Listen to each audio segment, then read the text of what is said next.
There was an archaeological group working in the Stonehenge area, using ground-penetrating radar and looking for whatever might be there in addition to Stonehenge. And I guess there have been other crews there previously, never found anything.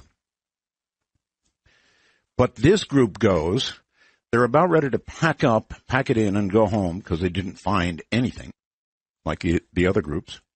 And then all of a sudden, they found this incredible array of rocks, just like the Stonehenge rocks, some up to, 10 feet high or higher? 100 of them or more, arranged in what appears to be a kind of a semicircle around Stonehenge. Now, this is really big stuff. If you want to see more about it, artbell.com. We've got the story up there. It is just today breaking.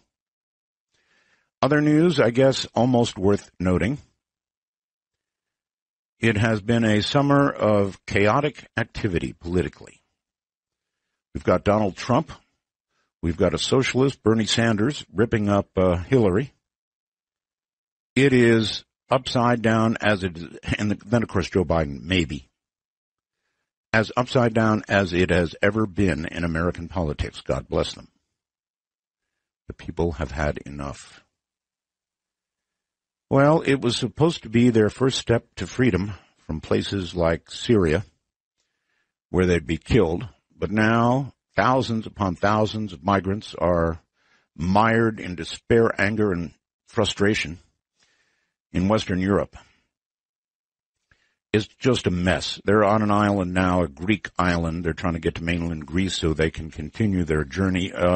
By the way, Germany has said they will take them in. That's where they're trying to go. I just have one other quick note here at the beginning, and I want you to listen to this, and it doesn't sound overly strange. I get a lot of emails from people. This is from a French man from Quebec. And it's not really that strange, but it is.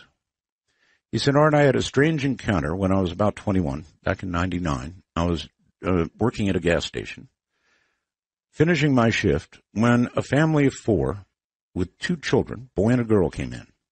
First glance, they seemed normal. But the children had blonde, darn near white hair. While I was looking at them, they both turned in my direction at the same time and stared at me in a silent but very intense way for about 5 seconds, but it felt much longer. They had big blue eyes with large pupils, and I mean 1.5 to 2 times what we would consider normal. They had both the same height. Nobody in the store seemed to notice them after they left. The parents didn't look a bit like them, brown hair, normal eyes. Have you ever heard of any story like this? Sorry for the spelling, I speak French. David. And I don't know why that hit me. It just did. It's weird. And thank you, David. Maybe we'll get some feedback and proceed. Well, I'm not sure where we would proceed with something like that, but maybe that's what we'll do. All right, coming up in a moment, I know a lot of you have been awaiting David Paulides. He's here.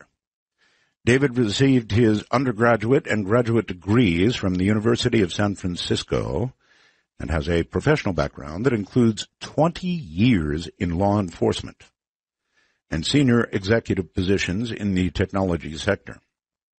In 2010, it seems a ranger at a national park informed him of a series of unusual disappearances that occurred in national parks, right? And this started an investigation into people that have vanished in national parks and forests. The result was David has now written 5 books, all entitled Missing 411. Western U.S., Eastern U.S., North America, and beyond. The Devil's in the Details would be his latest, released August 30th, Missing 411, a sobering coincidence. So when we come back, David Paulides, and we'll get into all of this and so much more. A man that I should have talked to a long time ago, but I was sort of retired at the time. David Paulides, welcome to the program. Pleasure to be here, Art. Thanks. Good to have you. So, David, I know you've made the talk show rounds and rounds and rounds and rounds. I don't know how many you've done. A lot, I guess, right? It's been going on about 5 years, and I've talked to all your compatriots out there. I'm sure you have. I unfortunately have not caught you. I don't listen to other talk show hosts because I'm always scared that I'm going to pick up something from them and then subconsciously grab onto it and repeat it, and I don't want to do that. So I'm a neophyte. In terms of, I have a general idea of what you talk about, but if somebody was brand new like me, how would you start with them? I would say that I was in a national park doing research on a peripheral topic one time. I was getting followed around the park by a couple of park rangers. I was interviewing contractors at the park about something else. At the end of the day, I left the park. A couple hours later, I get a knock on my door. It's one of those park rangers in plain clothes, and he says, "Dave, I know who you are. I know your background, and I have some information that somebody like you ought to get a hold of." So I invited him in, spoke to him for several hours, and he stated that during the last several rounds that he had been at different parks in his career, rangers had talked about disappearing people. And he said that at the front end, there's always 7 to 10 days where there's a lot of exposure, a lot of press, a lot of big search efforts. And at the end of that period of time, there's nothing. There's no follow-up. There's no other effort to find the person. In fact, there's nothing that they could find after that. And they themselves tried to find information about the people, and they were somehow restricted in getting much of the information they were looking for. And he said that the other part of it was that some of the locations that the people disappeared didn't make a lot of sense to him. And he said sometimes they'd disappear right in the middle of humanity in a park, and other times they'd disappear in the middle of nowhere, but there was no consistency that he could tell from it. But the consistent part that he was concerned about, and other rangers he stated were concerned about, was the lack of follow-up, the lack of effort after the people disappeared, the lack of accountability after they disappeared, et cetera. Okay, you were a cop? For 20 years, yeah. 20 years. Regular cop? I worked street crimes, detectives, SWAT team. Okay, yeah. 3 or 4 different detective units. Regular cop. All right. You said they were concerned about the lack of follow-up, right? Correct. When somebody disappears in a national park, jurisdictionally, who does it belong to? So the National Park Service has a group of between 600 and 700 full-time sworn law enforcement officers that are trained by the Federal Law Enforcement Training Center. These people are very well trained, probably better than half the police officers in the United States. These people are full-time law enforcement rangers in the park carrying guns with the responsibility of law enforcement. They have a hierarchy inside the Park Service of chiefs, directors, assistant directors, etc. They understand policing very well. They understand the sense of accountability. They're a large organization, and you see them at the park every once in a while driving around. They write tickets, they make arrests, and they have a division inside of them called special agents. And the special agents are the detectives inside the Park Service that do the follow-up and the detective work. Okay, so they're federal, right? Oh, yes. So it is their jurisdiction. So nobody would come marching in from a local county or any other jurisdiction at all, except maybe the FBI, I guess, if it was bad enough. Yeah, and the FBI in some of these instances was invited in, but you're right, they hold the primary jurisdiction. Sometimes they do invite search and rescue organizations from counties and nearby jurisdictions to come in. Other times, they don't let anybody in. So there's no consistency there, but you're correct in your assumption about jurisdiction. Okay, well then if they were coming to you with concern about the lack of follow-up, why weren't they looking in the mirror?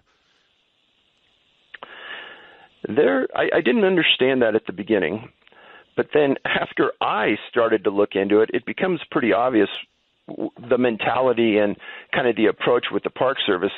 If you just Google search National Park employees complaints, let's say, there's an aura inside that system that isn't healthy, and the way they treat their own employees is pretty despicable. Just a quick story: there was a park ranger that disappeared in Arizona. He was never found. They refused to pay that ranger's wife his salary and his benefits. saying he just left the park. Well, he's Really? never been found. And finally, she had to go to federal court to sue him for the benefits. Oh, my. Okay, so it sounds to me like the problem is inside of their policing organization. Absolutely. And what I tell every group that I speak to is that the frontline rangers that you see that are showing you around the park and helping you with botany and fisheries, et cetera, they're salt of the earth people. They are the best of the best. Really nice, wholesome folks. This kind of mentality and the responses we got from our Freedom of Information Act requests are policies made by the high administration in the parks. Okay. All right. Well, now here, I guess, is where you can tell me a couple of the wilder stories. I would like to know what makes these disappearances so bizarre. So when we started this, we were trying to understand where the majority of these disappearances were occurring so we could focus an effort. So we filed a series of Freedom of Information Act requests against the Park Service, asking them for their list of missing people inside their system. Seems like a natural, easy thing to go through. Well, several weeks later, I get a call from an attorney inside the Park Service asking me why I wanted that information. Really? I mean, why should you even have to file a Freedom of Information Act to get this information in the first place? You're singing to the choir here, Art. I'm with you 100%. Okay. All right. So anyway, forced to do it. You did it. And knowing a little bit about the law, that's an inappropriate question to ask anybody. And in fact, in the Freedom of Information Act, it says that they can't ask that question and use it as a determining factor if they give you the information. And I asked them, I said, well, why are you even asking me? It's a mundane request. I'm just interested. And he goes, I need to know. I said, well, we're just doing research. Right. And he says, well, we don't have any lists. And I said, well, what do you mean you don't have any lists? And he says, we don't keep track of missing people inside our parks. And I said, how can that be? And he says, no, we don't have any lists. Well, at the time, I was a published author.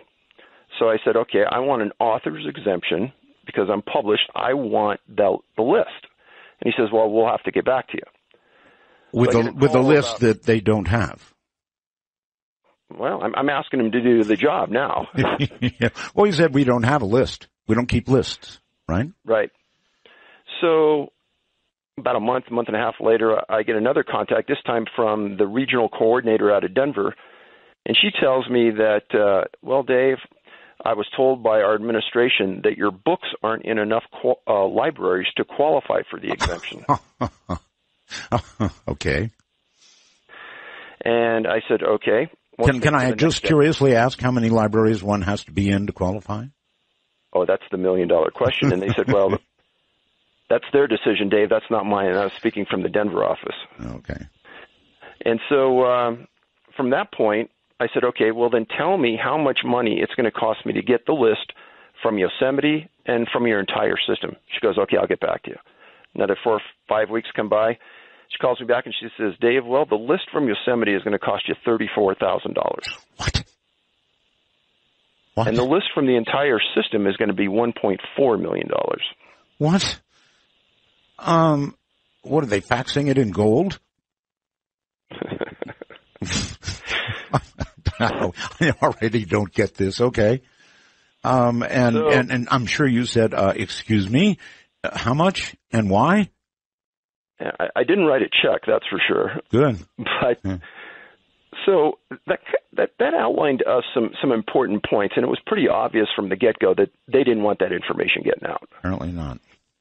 And in talking to some of the best journalists I could find, everyone said, Dave, they're outright lying. There's no way they don't keep track of missing people in their system. And I tend to believe that because over the last 6 years now, people have sent me a series of lists that the Park Service keeps. One of them is a list of movies that have been filmed in the western U.S. national parks since the 1940s. Okay. So they find value in that, but they don't find value in knowing where missing people were located. I've got to back up and ask, I mean, it just blows my mind. How could the list cost that much? Surely you asked. Well, they told me that it would take a supervisor earning $65 an hour going to each one of these locations, or them contracting it out at these various locations, them going through their files and digging through their files, trying to find missing persons cases. Boy, that's just incredible, but okay. Okay, so did you finally secure a list, or the list? Well, it's a real slippery slope, Art, because after digging through the policies and procedures and how the national park handles missing people, after 10 years, they have a category called missing presumed dead, which technically, after 10 years, you're no longer missing. Right. Got it. Missing presumed dead. All right. So anyway, did we finally get a number of all categories? Missing, presumed dead, whatever else? No, they refused to work it. And I decided, along with a series of other people, that what we would do is we would, one by one, do the best we could, going through archives and finding the number of missing people at the different locations, national parks, monuments, etc. Okay. And at this point, it branched out to also U.S. National Forest, because a lot of things happen right on that periphery. And we're at about 1,600 people right now in North America. Wow. May I ask this? If that would be your number, you're thinking 1,600, yes? Oh, no. I mean, it's probably double or triple that, but... Okay. All right. Here comes my question anyway, just for starters. If you take that number and you apply it to the number of people that visit our national parks by percentage, and then you look at North America, let's say, because we can probably get the stats best for North America, and compare it to the number of people missing in North America for any given year, do we see a difference? Well, first of all, the number would be infinitesimal compared to the number of people that visit the park. No, by percent. Yes, of course, but by percentage again. Again, I don't want to make that because we truly don't know. At this point, I'd be playing into their hands by giving you a number. Yeah, that's true. All right, but I was just trying to get a comparison or an idea if it's larger than the national average of people that go missing every year or not. What would be your guess? Oh, I'm sure it's way less, because the numbers that you read about in the newspapers and the magazines and the FBI statistics are very skewed. It's true. If one runaway disappears from their house 6 times in a year, that's 6 different missing people that go into the statistics in NCIC. Okay, that's true.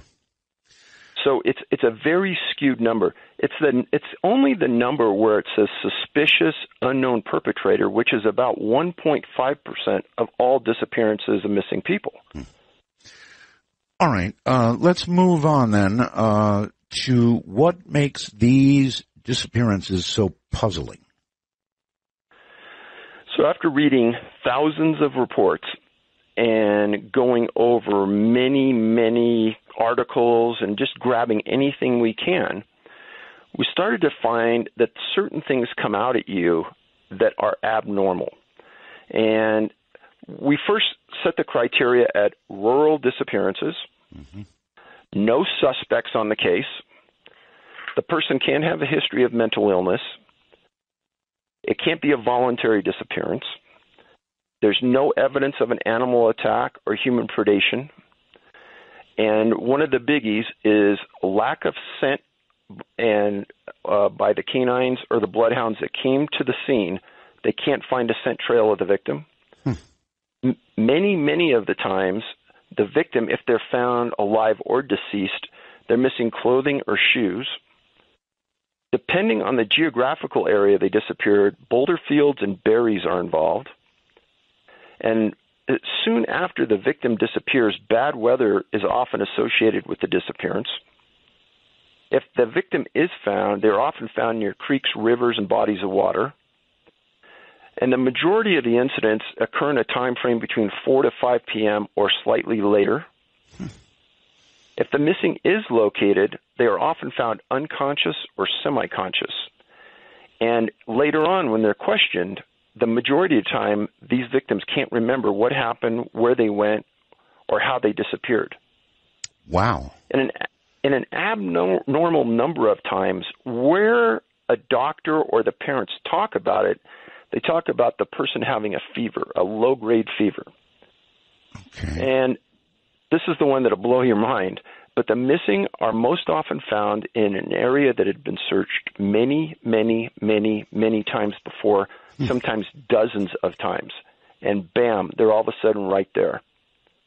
All right. Well, you've sort of moved it almost to the paranormal.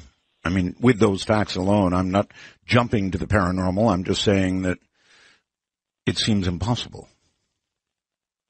Well, I'll keep going, and this will probably even draw you more there. But there's more often than not, there's two ends of the intellectual spectrum that are involved in these disappearances. There's a significant number of physicists, physicians, and super, super smart people that disappear, and many times they're never found. Really? A lot of times, people with significant autism, dementia, impaired ability to think, etc., they disappear, and oftentimes, if they're found, they can't explain what happened. Of course. And then one of the last things is that there's a geographical clustering of these people. There's 52 clusters of missing people in North America. And this is something that surprised us because when you're dealing with hundreds and hundreds and hundreds, you don't realize it until you put a map on the wall and start putting pins on it where they start to fall out. Interesting. So two ends of the scale of the intellectual scale, and that's the scientists you mentioned, very bright people, and then autistic people and people at the other end of the scale, but not so much in the middle. Middle ground like me, it happens, but it doesn't happen, it seems, to the frequency that we're looking at for these both ends. And it's a strange paradox that we realized probably in the middle of the research. Well, important though, because of course it could go to motive. I mean, what do they want with people with these attributes? Oh, and I get emails about that all the time. People read the books and they say, well, could it be this, this, this? A lot of great ideas. But no evidence yet. Well, when the people are found, whether they're deceased or alive, and they go through either an autopsy or they go through a doctor's examination, the other thing on this is that many times the medical examiner, if they find the person, if we find them, they can't determine the cause of death, which is pretty strange. It's very strange. It does occur. I mean, sometimes they are stumped and they don't know what kills somebody, but they do call it a natural death. Dark Matter News. I'm Leo Ashcraft. A new photo is causing quite a stir online as it depicts what appears to be a blue, luminous angel floating in the smoke above a church in Ohio. And this interesting story comes to us from Dark Matter News staff writer Kingslayer. The night was alight in Ohio last week as a suspicious fire ripped through Faith Church on Old Chillicothe Road in Fayette County. Flames licked 20 feet into the air, and heat of the fire combined with a hot, humid night made it especially difficult for firefighters as they battled the blaze into the late night and early morning. But during the chaos, Brett Nicely said his son snapped a photograph that appears to show an angel-like figure hovering just above the fire. Offering some sort of explanation for the Blue Angel, Joshua Hobbs said it could either be a high-powered flashlight or possibly an optical illusion brought on by a mixture of high heat and the metal materials that were in the church structure itself. Finally, though, in commenting on the angel theory, Dobbs said this: Bibles always survive the worst fires, so I won't question anything in terms of the church. I wouldn't put anything past that possibility. So anyway, check out the picture. Let us know what you think. Is it a flashlight, heat, metal, or was there a divine hand at play? Take a look. DarkMatterNews.com. Campers near the Cuervo region of Russia woke up to an astonishing sight. Denis Alexandrov and his friends were enjoying the hiking trails inside of Shorsky National Park when they noticed something unusual in the wet clay. Curious, his father, Andrei, decided to venture over and investigate. He says they went over to the place where the kids saw the footprint, and the only thing I can say was, I know it exists. The creature must have been very tall. According to the Siberian Times, the print measured approximately 18 inches in length. Skeptics of the image point out that the creature's footprint appears too clean to reveal distinguishing lines or marks, as if it were created by an adult foot through a sliding motion in the mud. The shape of the toe pattern also appears similar to the shape of toes of an adult. Yes, the search for the elusive Yeti continues. No hair, tissue samples, or imprints of the foot were known to have been collected at the site. Samples that have been collected at other sites around the region have been DNA tested. One sample allegedly belonged to a horse, and the other two samples belonged to an American black bear. Still, Bigfoot enthusiasts claim that anywhere from 30 to 200 could roam in southern Siberia. Let us know if you have any further information to add to this story. What do you think it could be? Have you witnessed a Bigfoot? Let us know at darkmatternews.com. According to reports, an estimated 30 cadets were injured in a hazing ritual at West Point Military Academy in New York. The cause? A pillow fight. Injuries ranged from bruises to concussions, and reported by 24 of the 30 cadets. As bloody images emerged, reports of broken bones did as well. The pillows allegedly contained hard objects. This is not your average pillow fight. Though images and video had circulated on social media when the alleged event took place on August 20th, investigators just confirmed the incident last Thursday. No cadets have been punished, though West Point has been questioned about similar issues in the past. The annual ritual, said to have been implemented in 1897, will continue as the school has no plans to break tradition over the incident. All cadets have reported again for duty. Part of King Kamehameha's spear is missing. Police on Hawaii's Big Island are asking the public for help locating the top section of the spear that's part of the statue of the Hawaiian warrior, Hilo. Police say the spear was last seen Saturday and was reported missing Sunday. The bronze spear with the golden tip is about 6 feet long. Kamehameha I is known for uniting the Hawaiian Islands in 1810. I'm Leo Ashcraft, Dark Matter News. Don't we? David Paulides is my guest, and I must admit he's laid down a sobering list of things to shake your head at. All these people going missing in national parks, and not much follow-up within the national park organization with regard to what happened to them. All right, welcome back, David. I live here in the desert, and I mean serious desert, cactus and very serious. Temperature goes up typically to 110, 112 or higher during the summer. And inevitably, every summer, people with no prior history of mental illness simply decide to wander out into the desert where they inevitably die. So I guess it is reasonable to ask if something like that could be going on with respect to the national parks as well. If you decided to take your own life for whatever rational or irrational reason you might have, a national park would be a pretty place to do it, yes?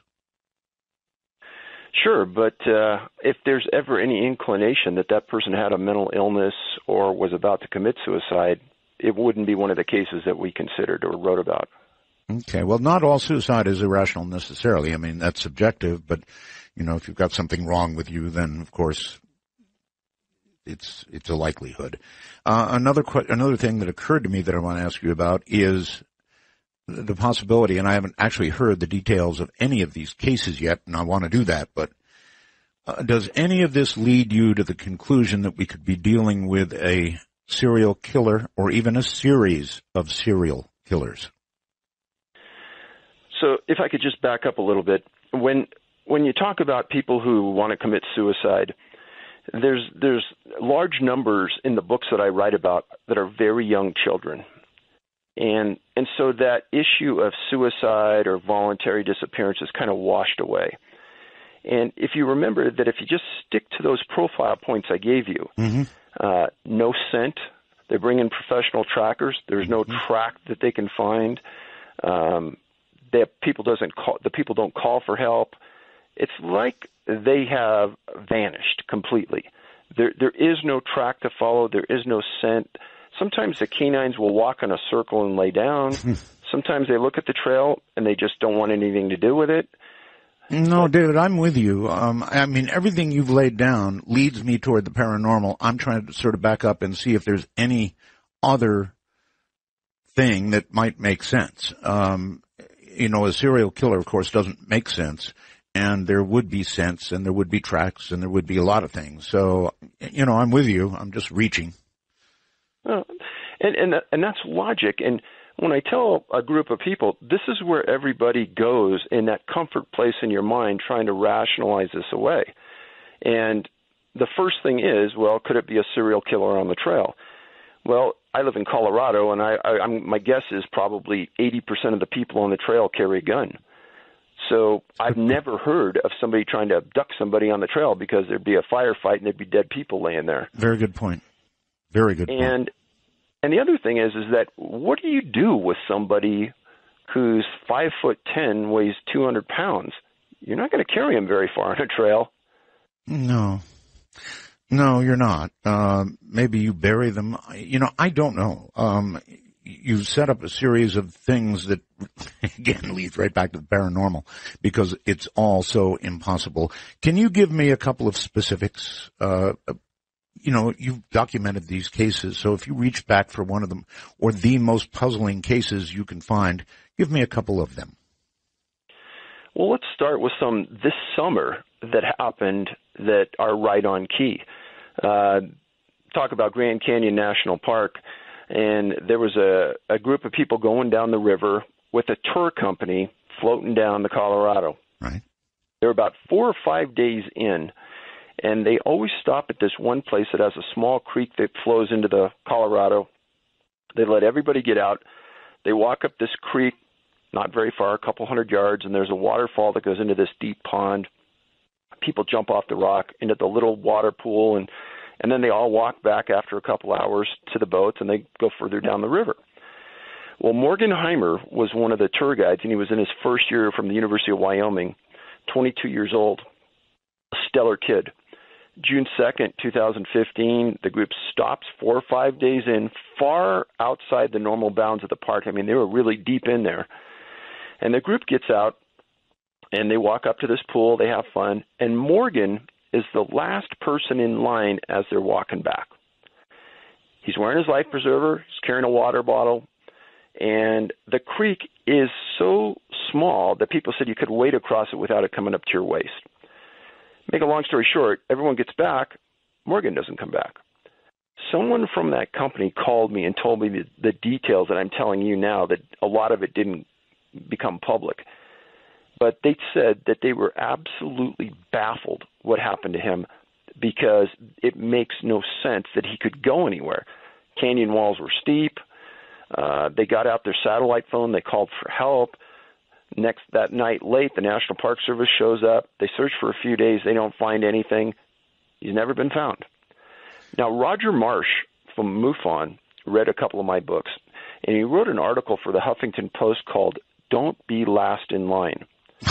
Because many of the stories in my books involve people that are last in line or first in line on a hike and get out of sight momentarily and disappear and are gone. Okay. If you're a serial killer, that's how you're going to pick somebody off. You're going to wait for the last guy in the line. Now, again, I know you're going to recite everything you've recited, and I'm going to agree with you. But indeed, that's what you would do. You wouldn't pick somebody in the middle, then you got a fight on your hands, right? Well, and I can only go case by case with you, but in this instance, they are so many miles from anybody. Nobody is even in the area, and there's no way to walk into that area without walking in for days to get to the specific location. Was Morgan ever found? No. No bones? No, nothing that could yield up the DNA and says that says this is Morgan Heimer? Nothing has ever come up. They I'm sure that they went to his parents and got some DNA material to put in a database, but at this point, happened June 2nd, 2015, gone. That's weird.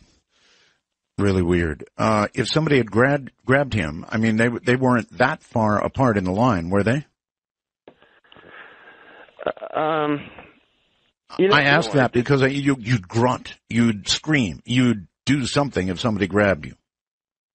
Absolutely you would. And that's another thing. There's a complete absence of any yells for help, calls for help in these cases that we're talking about right now.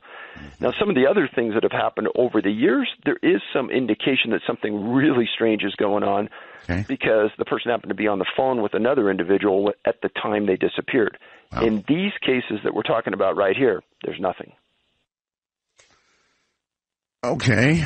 That one's weird, all right.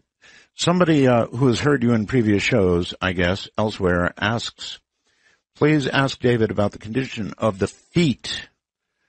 What condition the feet are in when these people are found. They are often found without their shoes, though miles and miles away from the last known position over very rough terrain.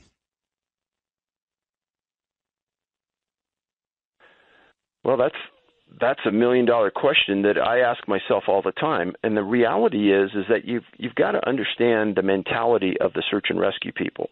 Okay. They don't think anything strange is going on. They don't think anything unusual has happened. They just think the person's missing.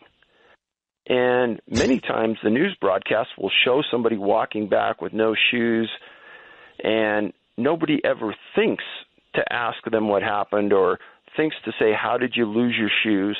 The question is not asked because these people are not criminal investigators. They're not thinking along the lines that you and I are right now. And I don't blame them for that because search and rescue people, 95% of them are volunteers. They could be engineers, they could be human resource people, they could be anything. But they're just there looking for people. And they're just so happy that they found them. That's the end of the game. In a national park, assuming you got separated and or lost, the last thing you would take off would be your shoes, because obviously you're stepping on all kinds of things that can harm you, so that doesn't make any sense at all. Okay. A jump ahead question. Since all this publicity, you've had book after book, and I wonder how the National Park Service has reacted to the publicity you've generated. I can tell you that we're in the middle right now of making a film about a number of these disappearances. And we met a family at Mesa Verde National Park, and they told us a story about their dad who disappeared. And while we were in the park, we were with the victim's family. And they wanted us to interview the chief park ranger and the superintendent about the disappearance. Right. And these people went to the front desk, and those two individuals would not even come to the front desk and talk to those people. They had an assistant come up and said, well, they're unavailable. And they said, well, when can we talk to them? Well, they're not available right now. And that type of mentality towards a victim's family when they lost their dad in that park was absolutely unbelievable. Well, was it your name that got the inattention? We hadn't even been in there. We were standing outside, and they walked in. All right, then let me circle back to the question. Since you've written these books, with respect to you, how has the National Park Service been treating you? They can't be happy. Well, no. I mean, we continue to file Freedom of Information Act requests for reports on missing people inside their park. Right. They classified me last year as what's called a commercial requester. I've never heard that before. And because of that, they quadrupled the fees that they would charge the normal public for anything I wanted. As an example, there was an incident where a park ranger disappeared in Rocky Mountain National Park, disappeared for 10 days. He was found dead. I made a request for that report. They said it was going to cost me $7,500. Oh, my God. Whatever happened to law enforcement cooperation?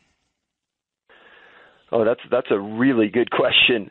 We were actually at Rocky Mountain National Park on a peripheral issue, and I'm in this little satellite office on the way up to one of the mountain climbing sites, and I see a table with 4 individuals, older guys, sitting around talking, and they talk like they were cops, but they were all in plain clothes. And I told my friend I was with, I said, hey, we're waiting right here. I'm not going anywhere. I got to talk to one of these guys. Mm-hmm. One of them walks out. I meet him in the parking lot. I introduce myself. He goes, oh, my name is so-and-so. I'm a retired special agent from the Park Service.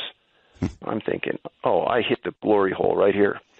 We ended up talking for a couple hours in the parking lot, and I explained all the issues I'd had with the Park Service and how they had obstructed, delayed, done everything they could. Mm-hmm. And I said, how do you account for that? And he said, Dave, it's very easy. He says, a complete lack of integrity.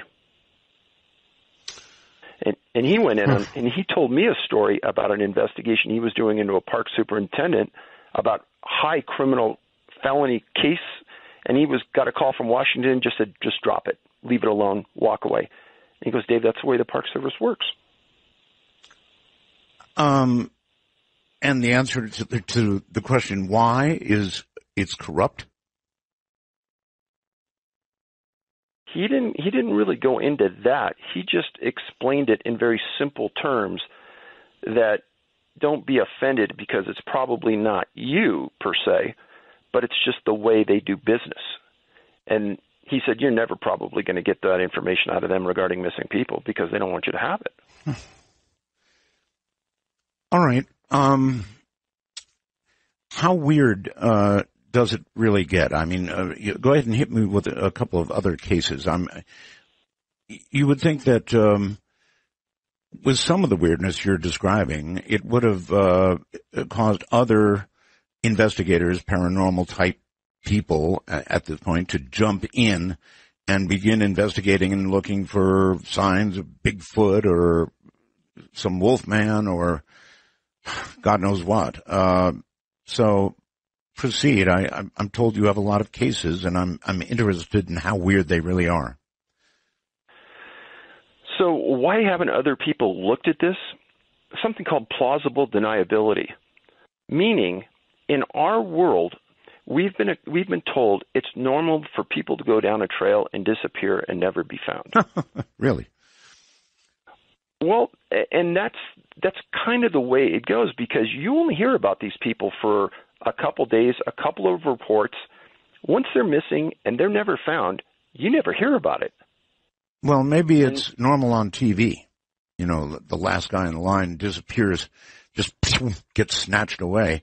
It doesn't happen that way in real life, only you're saying it does. So talk about another case this year. June 9th, 2015, okay. Chiricahua National Monument, jurisdiction of the National Park Service, a 44-year-old woman with the mental capacity of a 5-year-old is with her dad, who's a physician, and her mom. They're in the motorhome of their dad. They stop at the monument, and the girl gets out with her mom, and they go to the restroom. The mom goes to the restroom, and so does the girl. The girl leaves early to go back to the motorhome. The dad's waiting there, not far away. She never comes back. Mom comes back. They said, well, let's look around. They look around. They can't find her. They call for a national park ranger, and a search starts. Sure. Now, what's interesting about, first of all, her name was Janet Castrojan. She's never been found. That was this year, June 9th. What's interesting about this is the same location. On January 13th, 1980, the only national park ranger to ever disappear on duty and never be found, Paul Fugate, disappeared. Really? Okay, so she's mentally impaired. You've already said. One would imagine she could have wandered away. One would not imagine she'd get very far, and that if something awful happened, if she fell or whatever, obviously she would be found. Absolutely. They bring in a series of canines and bloodhounds from different search and rescue organizations, and they all say, we can't find a scent trail. And the dogs had something to start with, some article of clothing or something that they could, grab the scent from and then go look. Absolutely. That is really, really weird. And the park ranger, what about him? He's presumably something of a survivalist himself, or have some of those skills, yes? I wouldn't call him a survivalist at all. In fact, he was probably more the urban park ranger. Really? Yeah, he everything I read about him in the file, and I did get a file on him. It was about 8 inches thick, and they did a huge investigation on him, and there were allegations at the beginning that it was a voluntary disappearance, and like I said, this is the case where they refused to give his widow any benefits at all. She had to get an attorney and sue him in federal court, and finally to make him pay. It was unbelievable when you read the story. But no, he's never been found. Not anything at all? Not an article of clothing? Not bones? Not anything? Nothing. I don't see how that can be. Well, he walked off on a trail, was supposedly going to go check on something. Mm-hmm. Reports said that it was late in the afternoon. People saw him leave. He left. They went and searched the area later. They found nothing. Yeah, that is, it's just not within my realm of understanding I'm going to have to try and process this. All right, David Paulides is my guest. People missing in national parks across America. People missing not just in, well, he or she wandered off and that was that. Well, actually, it is that. But there's no trace. There's no scent. There's no bones. There's no autopsy. Or in the few cases there is, then a cause of death is apparently many times not found. So, David, welcome back. Somebody asks that you tell a story or tell me about some little girl who was actually fed berries by a wolf. Hello? There was a story a while back where a girl disappeared in the 1800s in Michigan, and her dad and another guy were looking for her, and as they walked up, something jumped off a log into the water. She was really a small girl, didn't have a good grasp on language yet because she was so small, and she said that wolf fed me berries. He asked where her hat was. Wolf ate it. What happened to your shoes? Wolf ate them. It was one of those stories that was fascinating, but you can't take it literally because of the limited language ability of a small child. Mm-hmm. So you don't really know what she might have been explaining. Okay, well that's weird enough. I take it she's still alive and well somewhere. I think she's passed on. It was in the 1800s. Oh, I'm sorry, 1800s. I didn't hear that part. Okay. So how many cases? I mean, we've got the 44-year-old woman, we've got the park ranger, we've got how many other people in similar circumstances that just flat disappear? I mean, without a trace. July 10th of this year, in Lemhi County, Idaho. Lemhi County is about 100 miles due west of Yellowstone National Park, right, and about 100 miles, maybe 125 miles north of Twin Falls. It's in a very, very rural area. A dad, a mom, a 2-year-old boy, grandma and grandpa, and another guy all go camping together into this remote area. They drive a dirt road, horrible road for miles and miles to get into this lake area. Okay. And this lake sits in a giant bowl. Nobody's back there. It's really, really rural. Well, his name is Dior Kuntz Jr., 2 years old. His dad and his mom tell Grandma and Grandpa they're going to go take a walk. Grandma and Grandpa maybe didn't hear it or something, but there's 15, 20 minutes where nobody is watching this kid. And he disappears. And the mom and dad, grandma and grandpa, everyone searches for him, can't find him. And now they get a hold of Lemhi County sheriffs. They search. They bring extra resources in. They search. Canine search. No scent trail. There's a really small creek. They go up and down that 10 times. They search the lake. Nothing. Make a very long story short, they ended up calling in the FBI. and they helped in the search. Now, one thing I talk about is that in some of these cases, the FBI shows up, and it's bizarre because there's no evidence of a crime. The FBI has protocol that on very small children with unusual disappearances, they will respond. FBI was there on this one. Now, I've told this story before, and I'll say it again. Back in the late 1950s, early 1960s, there was a boy named David Scott, 2 years old. And he and his family took a vacation in Mono County on the east side of the Sierras. And they went into an area almost identical to where Diero Kuntz and his family went to, except this was a little more people. There was a road going in. There was a couple of lakes. The family's inside their trailer. They see David. He's 2. He's very small. And they come back out a minute later. He's gone. And again, this valley is really steep hills all the way around. It's not that far from Sequoia and Yosemite. It's all granite. It's rough. There's no way anyone's getting out of this little valley. That's the thought of law enforcement. Okay. Well, they call in the mountain rescue teams for the Marines and the Army, where they do training over on that end. And these guys start looking everywhere. And they cleared the valley. They were searching cars leaving Mono County in the trunks, everything. Eventually, a sergeant and another guy start going up the side of one of these mountains on a series of switchbacks. And they go up the side of this mountain 3,000 feet. And they get to the top of the mountain. They go, hey, we're this far. We might as well keep walking. They go down a small valley. They go up the other side of another mountain. And behind a giant boulder, there is David Scott, laying almost naked, no shoes, no shirt, no pants, a diaper. That's it. Wow. And I can guarantee, Art, if anyone who's had kids, that kid did not get there on his own. Of course not. Not that far. There's no way. And marks on his body?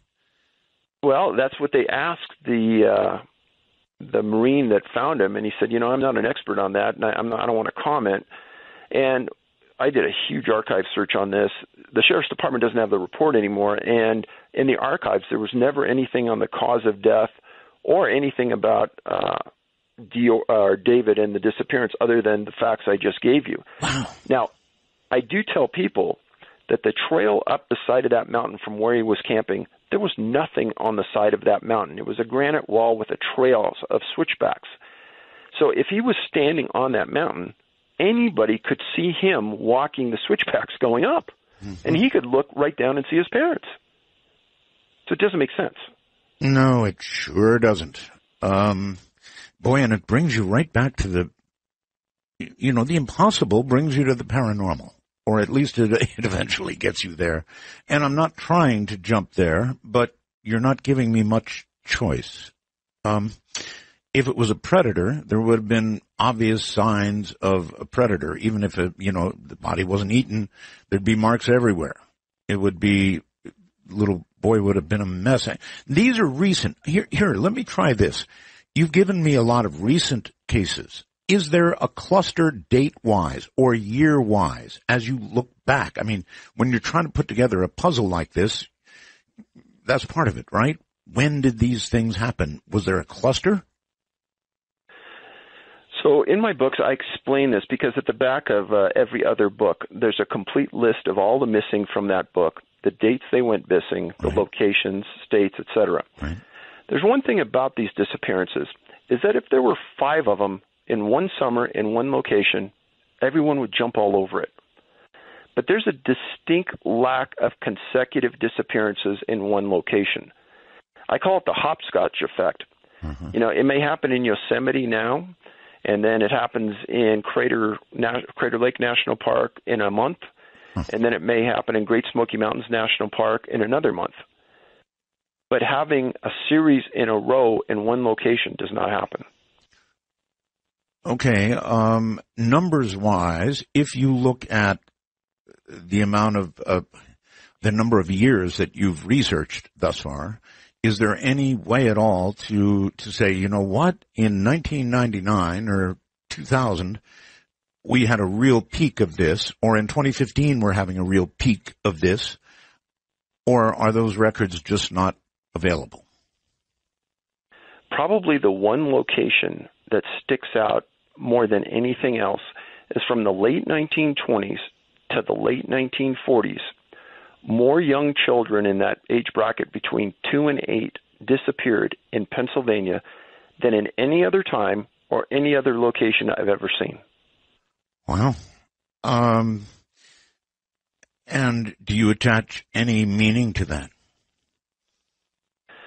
So one thing I like to do is I like to be a fact-oriented guy. Mm-hmm. And let the facts take you where you want to go. But I won't go out on that limb because I got to admit, I'm not an expert in all these different areas. And when I go out, and next week I'm going to go meet a family of one of these missing people, a recent one, I don't want them reading about me saying I am claiming some far-out crypto subject did this, because my credibility in front of that family is going to be trashed, and they won't want to talk to me. I want them to use the knowledge I have and use it to their benefit, but I don't want that compromised on a topic they know little or nothing about. Fair enough. But when you lay these cases out again and again and again and again with these facts that seem so impossible, for the rest of us not to jump to these conclusions is rather difficult, because you just make it impossible. I mean, somebody just cannot disappear without a body being found, without a scent being around, just gone.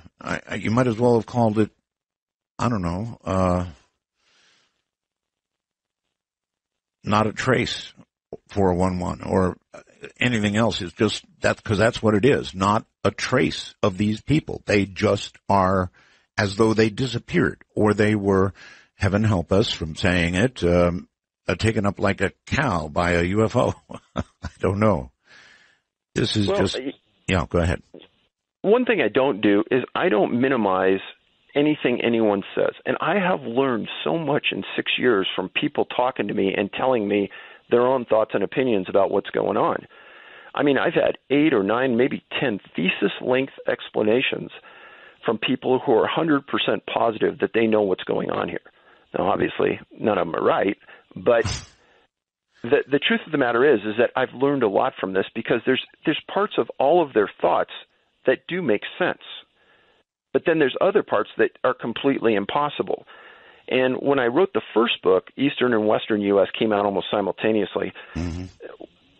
You know, there was a certain level of evidence that you could look at.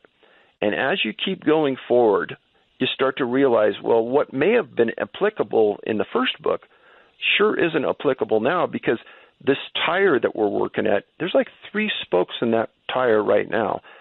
And I'm guessing in 4 or 5 years, there's going to be more spokes in that tire that are going to cause much more of a conundrum in my thinking about what's really going on versus what I may have thought at that first book. Well, here's what I see. As you write book after book after book about national parks, the National Park Service is going to get less and less pleased with you, because, of course, they depend on visitors for income, for their jobs. And when you hear these kinds of stories, it doesn't exactly make you want to strap on a pack and head into the woods. As I've stated in every interview I've ever done, and I'll be glad to say it here, is I encourage everybody to go to the national park. And I say, don't ever walk alone on a trail. Personally, I always carry a gun when I'm in a national park. I always carry a personal transponder device. And in all the research, in all the cases I've ever read, Art, I've never found a case where somebody disappeared carrying a gun and a personal transponder device. Good advice. And carrying a gun in a national park is perfectly legal, yes? As long as you have a carry concealed weapons license that's applicable to the state that the national park's in, you can carry it in the park. Okay. All right. I don't know what to say. Hit me with a couple of more cases. You've certainly given me very recent ones. And so I guess this is, how else do you say it? It's ongoing. It's still going on now, right? And that's what I want people to understand. I mean, when you read the books, These are historical lessons. I mean, I have cases going back to 1752 that match this profile. So it's happened a long time ago. It's still happening today. And I always get asked, they say, well, Dave, is it happening is it more common today than it was 3 years ago? Right. And the best I can tell, it is. And I don't think it's because the awareness of everyone is there. I don't think that the news are reporting it any better. I honestly think there are more cases today that fit this profile. And it's disconcerting to say the least. I wonder if it is a worldwide phenomenon. Absolutely. Oh, and you say that because? I've got cases in 9 countries. Probably not the time or funds or ability to go and investigate each one, but 9 countries, huh? Yes, sir. Okay. This is going to really come out of left field, and maybe you've never heard of it, David, but I got a really weird email not very long ago from somebody who said that they're beginning to encounter, this is going to sound funny, staircases in the middle of national parks. Staircases. Now, why would a staircase be in a national park? I don't know, up against the side of a hill or whatever. And I read that on the air, not knowing what it meant or why the person sent it to me other than they saw staircases. And then I got an email from somebody who had a photograph of staircases going down the highway on a flatbed. Now, it was said that the National Park Rangers were told about these staircases, and where they exist, we're told not to touch them, not to pay attention to them. I have no idea what that means. I don't know whether you've ever heard of that before. Have you? So somebody sent me a link to where this was originally posted, and I heard both sides of this. I heard some of people saying it was a hoax. I heard some people saying it was true. So I really don't know what to believe about it. Okay. But with the number of people in the woods that have a cell phone, you would think that there would be a whole lot of pictures of these floating around if it was true. You would think. You certainly would think so. I agree with you. Hold on. We're at another break.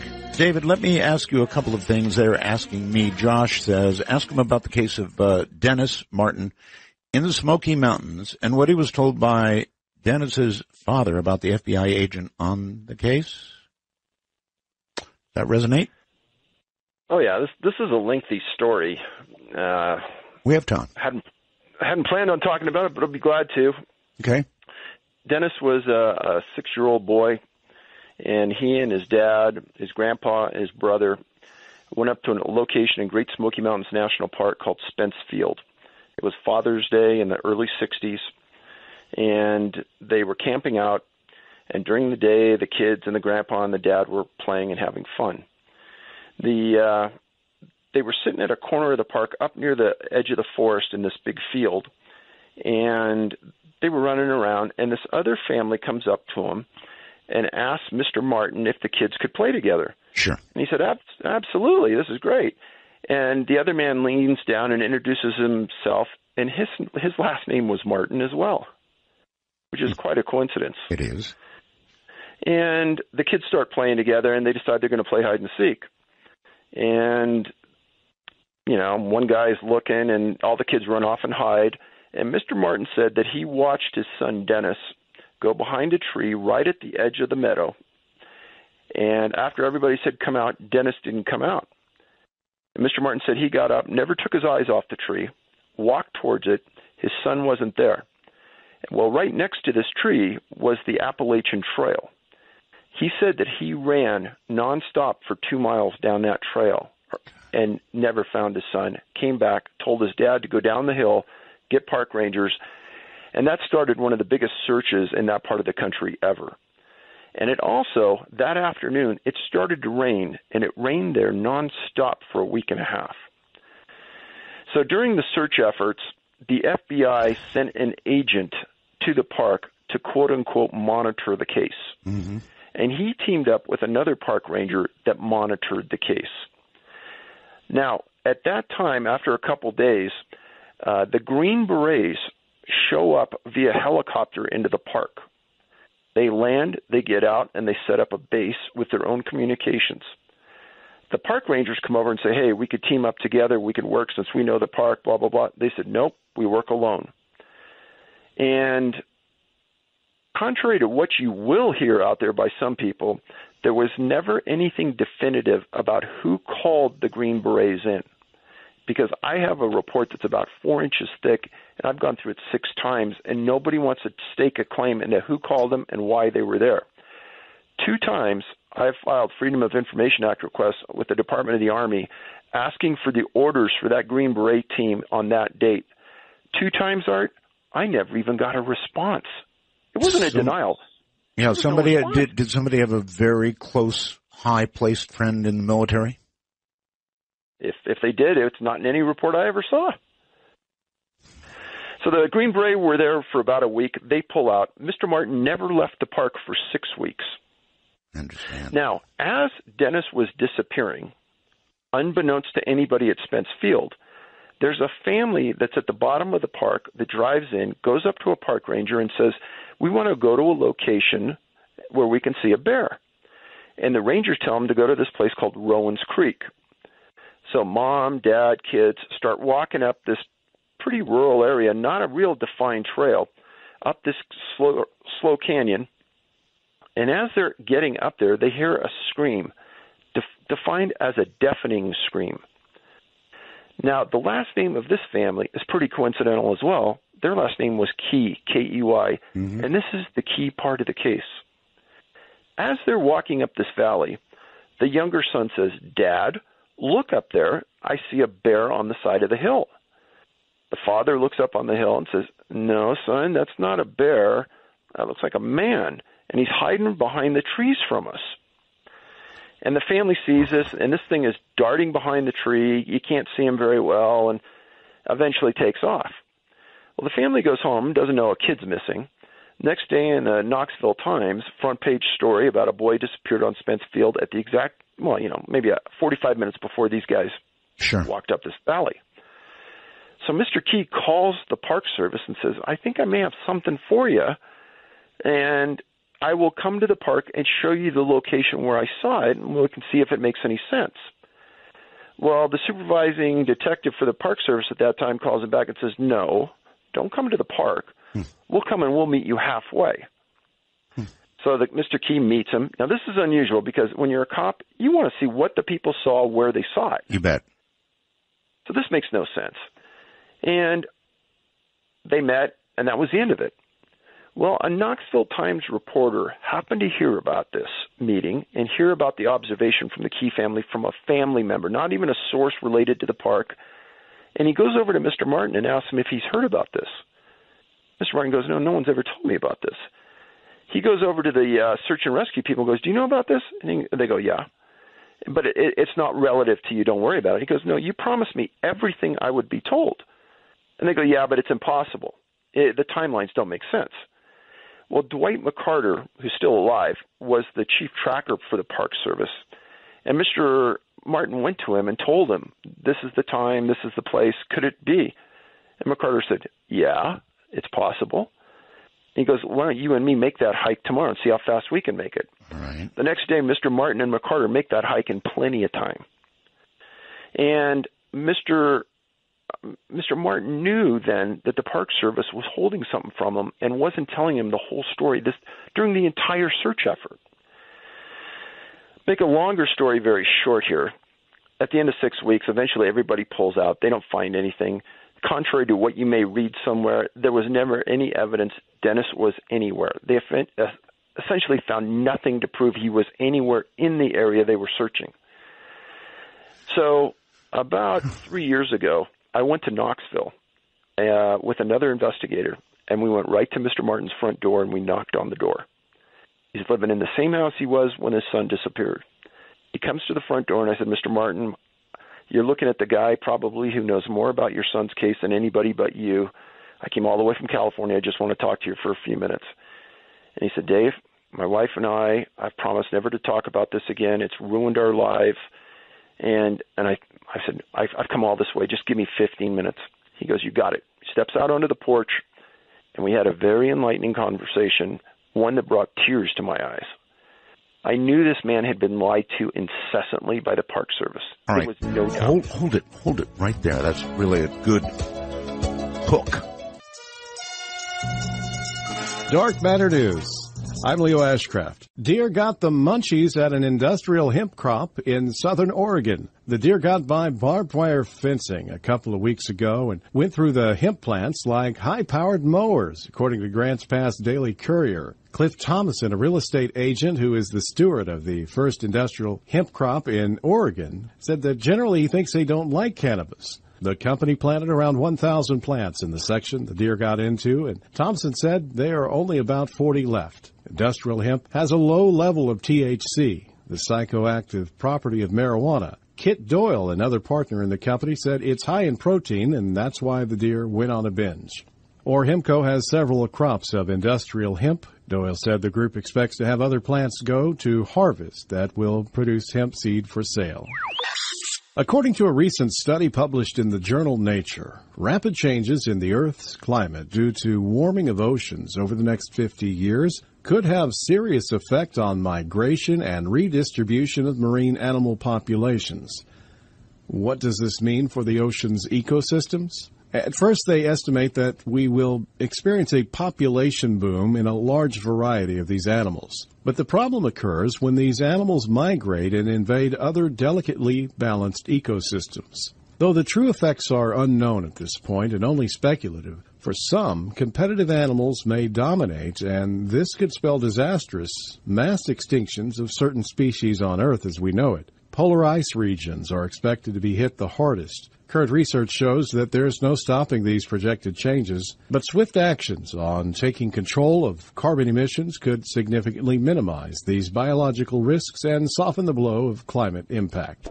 An Irish lore keeper is warning that a U.S. pharmaceutical company will be cursed if they go ahead with their plans to build atop a 2,000-year-old fort. Plans are moving along quickly, but concern is being raised by archaeologists and local islanders as the U.S. company West Pharmaceutical Services begins to build an 8,500 square meter facility on what is considered by many to be hallowed ground, the Knockhouse Ring Fort of Waterford, Ireland.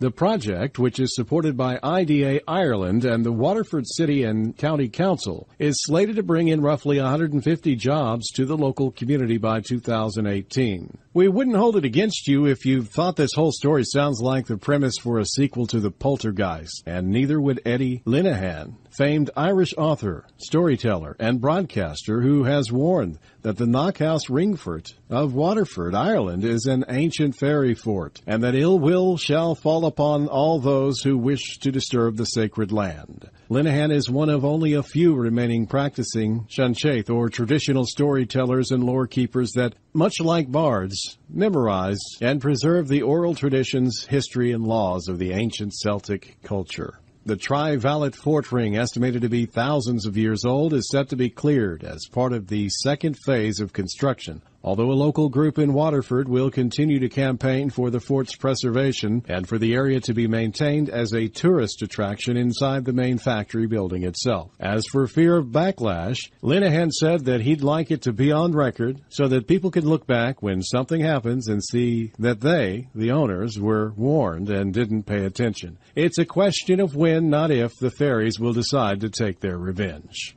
Is this a recipe for disaster? Are fairies real? Take a look at the photos and join in the discussion at darkmatternews.com. I'm Leo Ashcraft, Dark Matter News. Once again, here's David Paulides. And David, you were on the porch with this man who finally granted you, 15 minutes to talk about this case. What did he say? So there's two of us talking to Mr. Martin, and he said, Dave, you know, you've read the reports. You know that they lied to me, and they continue to lie to me today. And he said that that timeline about what the Key family saw and my son's disappearance, he goes, it worked because I walked it with McCarter. And he said it was obvious that the FBI and the National Park Service didn't want me to know about the Key family, and that's why they kept it away from me. And I did later interview McCarter about all this, and he substantiated everything Mr. Martin said.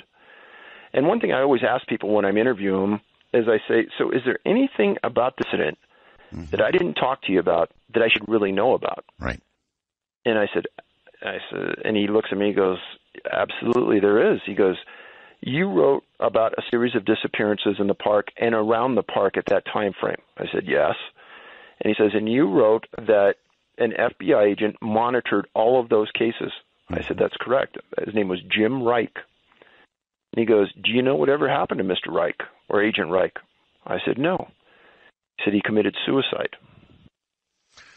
Oh. And we confirmed that a month later by talking to another agent that worked with him. And the only thing he would confirm is that Reich did commit suicide.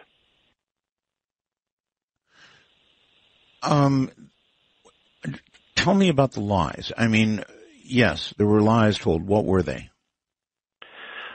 So for starters, they never told Mr. Martin about the Key family.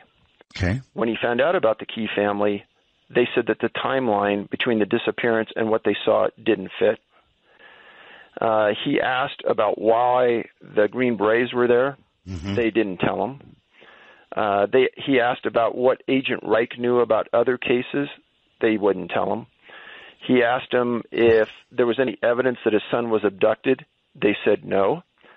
Well, when he finally got a chance to meet the Key family and ask him about what they saw, the family said, well, we saw this look like a person up on the side of that mountain, dodging between trees, and it had something on its shoulder. Oh, my God. You're describing every parent's absolute nightmare. Art, I want you to think about this. Yeah.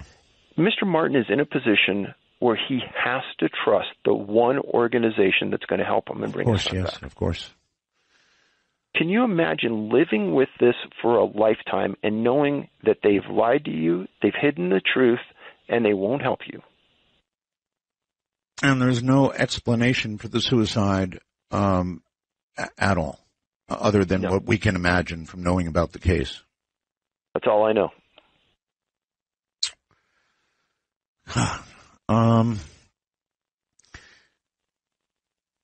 In how many cases that you've investigated, David, has a medical examiner actually been able to come up with a cause of death? Well, there's been more than a few, and usually it comes out to being hypothermia. Mm-hmm. I would think perhaps stroke and heart attacks, that kind of thing as well, people not used to the exertion.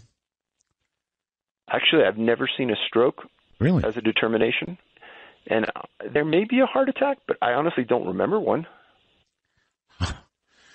The creature or the being that you described, or was described to you, I guess is more accurate, a lot of people are going to think that's Bigfoot. And that's the place where a lot of people like to go. And you got to understand that not only did I talk to Mr. Martin, but then I went back and we interviewed McCarter twice, the head tracker for the Park Service. Right. And I said, hey, is all of this true, what Mr. Martin said? He looked me in the eye, he looked the other guy in the eye, and he says, it's all true. I said, then what was it that that the Key family saw on the side of that mountain? And he said, a couple months before Dennis disappeared, there was a park ranger that stopped somebody in the park, and they got in a fight, and the park ranger was beaten pretty bad. And this was before the park rangers carried guns, even before law enforcement guys in the parks carried guns. Okay. And he says, Dave, there was a group of people at the time, and he goes, there probably still is, that live off the grid, that wear furs over their shoulders, that live in the park, that we can't control, and they do petty crimes. And he goes, this is what probably took Dennis, but nobody wants to admit it. No, it's not a petty crime. Or even close. That isn't for sure. Yeah. Yeah. What about signs of foul play? I mean, at these various sites where these people disappeared, obviously when law enforcement of whatever sort goes in, they're going to look for any signs of foul play at all. Not just scents. Sometimes the dogs can do it, sometimes the dogs can't do it. More times than not, they can. But, I mean, they're going to look for other signs of foul play, right? Absolutely.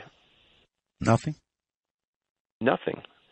Many times they bring in enough search and rescue people that they're walking shoulder to shoulder through these areas. Right. And they want to make sure they don't miss anything. But again, I want to take people back to the mentality, and this isn't a diss on the search and rescue people. They are not law enforcement people.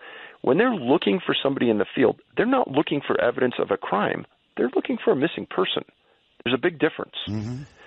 They could be trampling right over evidence that may be important to me with my knowledge base, but they don't really care because they just want to find the missing persons. They're going home, and that's it. But they're never found. There's no bodies. There's no bones. There's no DNA. There's nothing. They're just gone.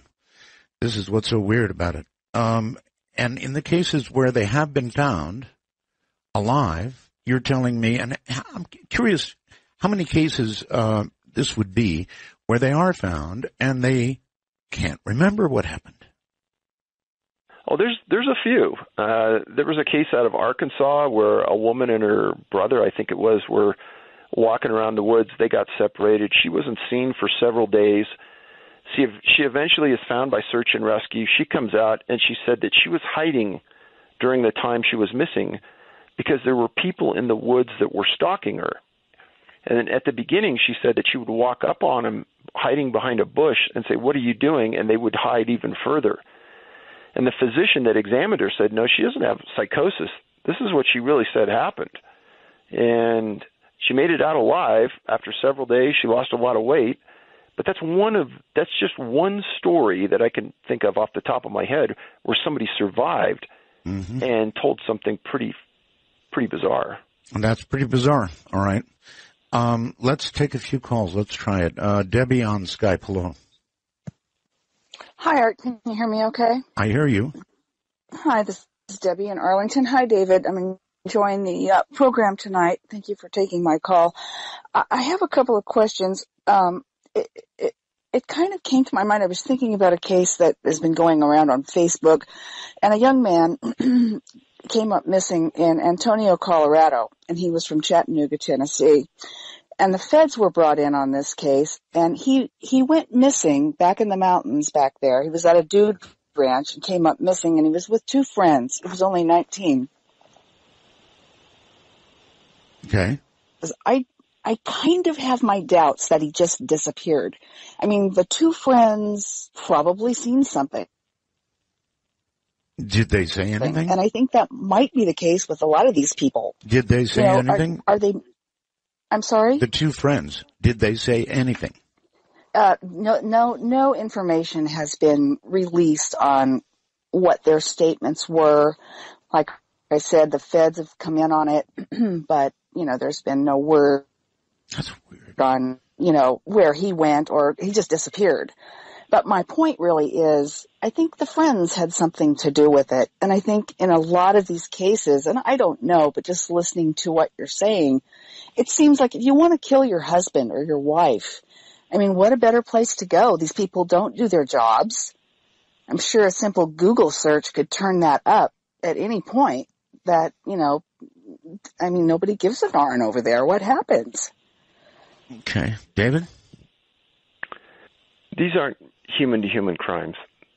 There's no evidence of anything other than maybe this Martin case where there was a human involved.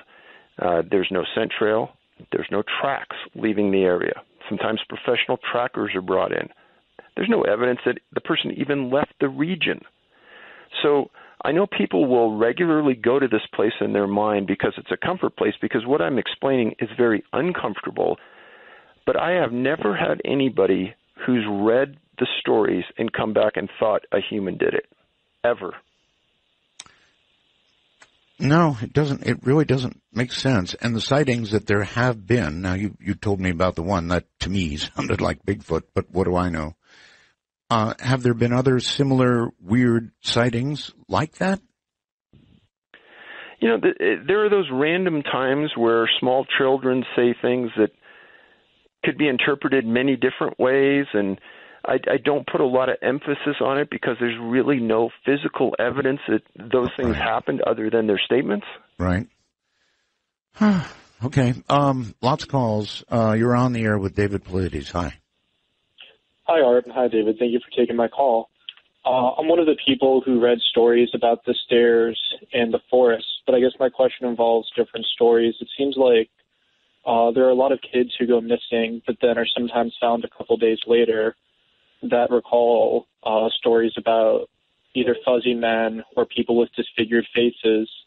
And I'm curious to know if David has encountered this or if he has any inclination as to what this might be, if maybe there are people in the woods who are, like you said, off the grid, or could it just be that maybe like these kids touch a psychedelic mushroom and then they start seeing things and then they're found 3 days later? Thank you. Okay. I've read thousands of case reports. I've never heard of anything like that. Okay. Now, one thing, Art, he did touch on, these small kids that are missing for a couple days. In that David Scott case where I said he went up 3,000 feet, right. I have more than probably 2 or 3 dozen cases of 2-year-old, 3-year-old, 4-year-old kids that disappeared and were found thousands of feet uphill from where they disappeared from, or many, many miles from the location they disappeared from. So the idea that these kids got from A to B on their own, once you read the facts, it's impossible. Impossible is a word, and that's what keeps drawing people back, I think, to, including me, to the paranormal aspect of this, because there's no rational explanation otherwise. None. I mean, there simply isn't. These kids can't do that. Well, there's a survivor man, Les Stroud. He's read the books. We actually interviewed him for the trailer for our movie. Yeah, I know his show. Yeah. And he said factually, he said, hey, Dave, there's no way I could even do some of these feats that supposedly these 2- and 3-year-old kids did in their time frame. And he said, you know what? You lay down the facts. You don't come up with theories. And some people have a tough time with facts because they're cold and they're hard, and it's tough to argue them. But when there's a story in one of them about a 2-year-old kid at a ranch in Oregon, he's found 13 hours later, 8 miles away and 2 mountain ranges away. His story? True story. Was he found alive or dead? He was found nearly frozen in a creek bed. He lived. Nearly frozen.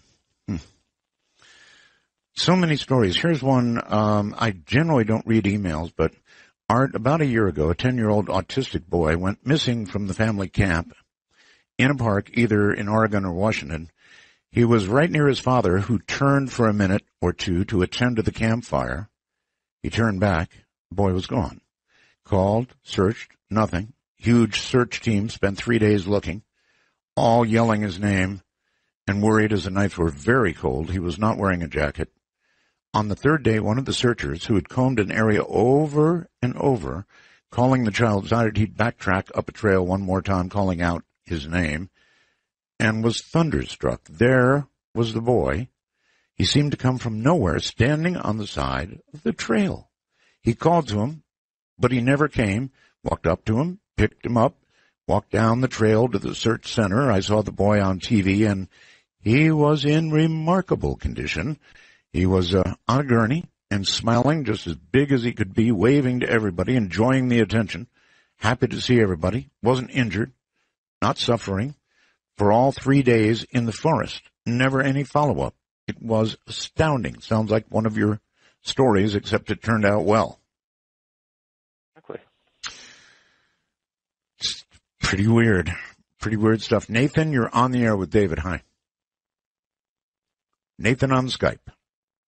Going once, going twice, gone. Michael on Skype. We'll give you a try. Roswell, sir. It's Michael from Virginia. Hi there. David, you mentioned earlier in the show the difficulty you've had dealing with the U.S. Park Service and FOIA request. Have you contacted either your congressman or the Department of Interior's Inspector General for help in getting your FOIA request approved? Mm-hmm.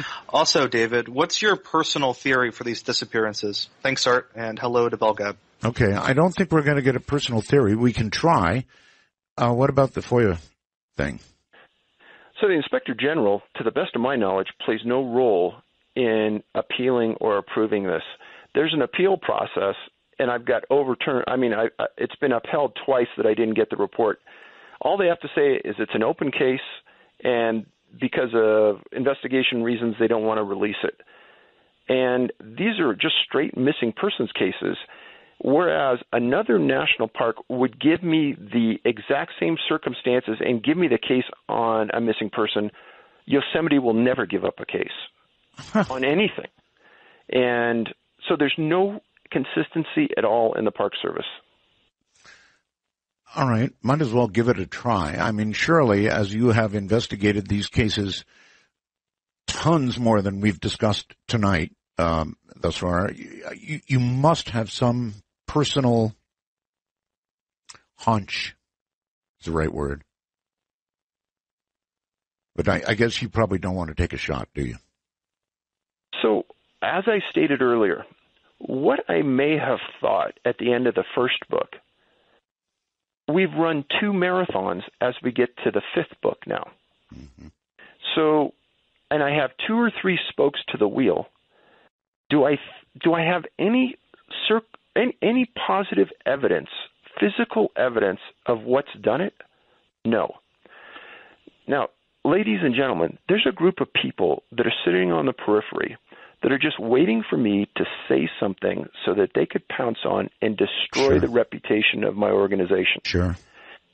I've stated nothing but facts in 5 books. And I've told people, to the best of my knowledge, what to do if they go into the woods. Carry a firearm, carry a personal transponder, don't walk alone, don't let your kids go out of your sight, and keep everyone close. Now, the reality is if I was sure that I knew what was happening, I would step up and say it. I'm not going to compromise my own ethics and guess, because my guess at the first book wouldn't have been my guess today, and my guess today won't be the one I'm going to give you 2 years from now. All right. Your guess, maybe you can talk about this. Your guess after the first book, what would that have been? It's irrelevant. Yeah, I do understand. And it sounds to me as though your guess would be somewhere in the paranormal world. And if I were you, I also wouldn't want to make it. So I guess we wait for evidence. But with the paranormal? Anyway, good. There's a lot of calls for you, obviously. You know, everything's filling up. People want to know about this.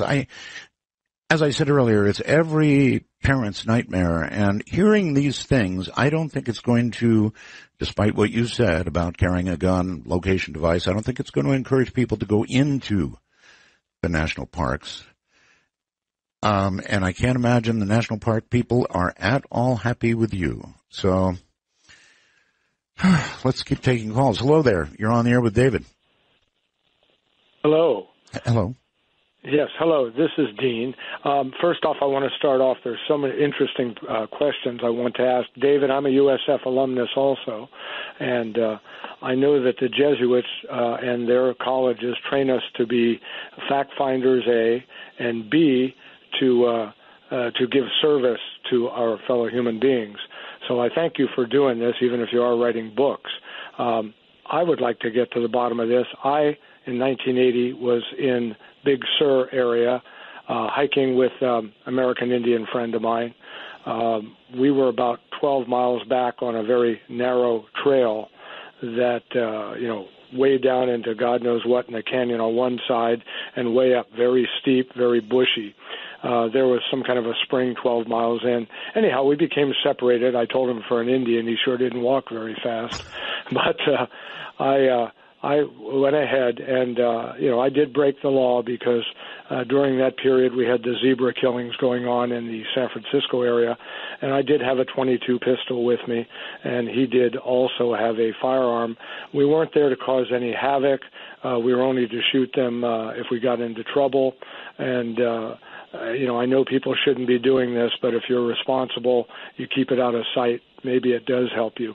But when I came to one part of the trail before dark, as I was headed back out toward the Highway 1, I did get a really strange feeling, and I'm not someone who I identify as psychic or anything.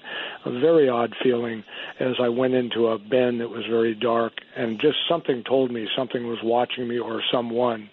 And I moved very quickly to get out of there. Well, anyhow, back after dark when my friend came into camp, I happened to mention that, and he said that he was in the same area, and being a Native American, he thought perhaps an animal was watching us. But I can say that when I brought this topic up to some teenagers that I work with, because sometimes I will talk about the UFO stuff that my community is into, I was shocked where a young man about 16 talked about where it had happened to him recently when he was a little kid a few years back, where he was in a park. He went missing, and they found him the next day, and he said he didn't know where he was. He said, I don't know what happened to me. So there's something creepy going on when people will admit to it. And I don't know what the answer is, but you say you don't want people to break the law, but I'm telling you, next time I go in camping, I'm bringing a pistol with me.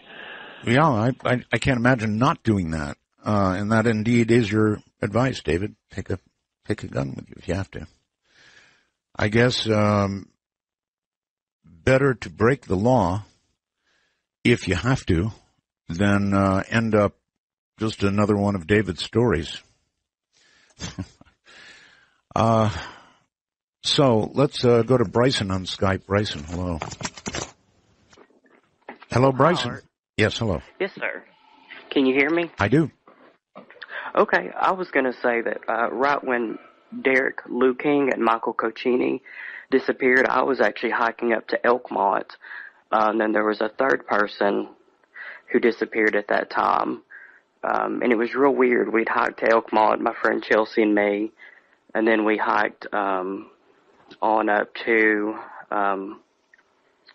higher up in the mountains, and one of the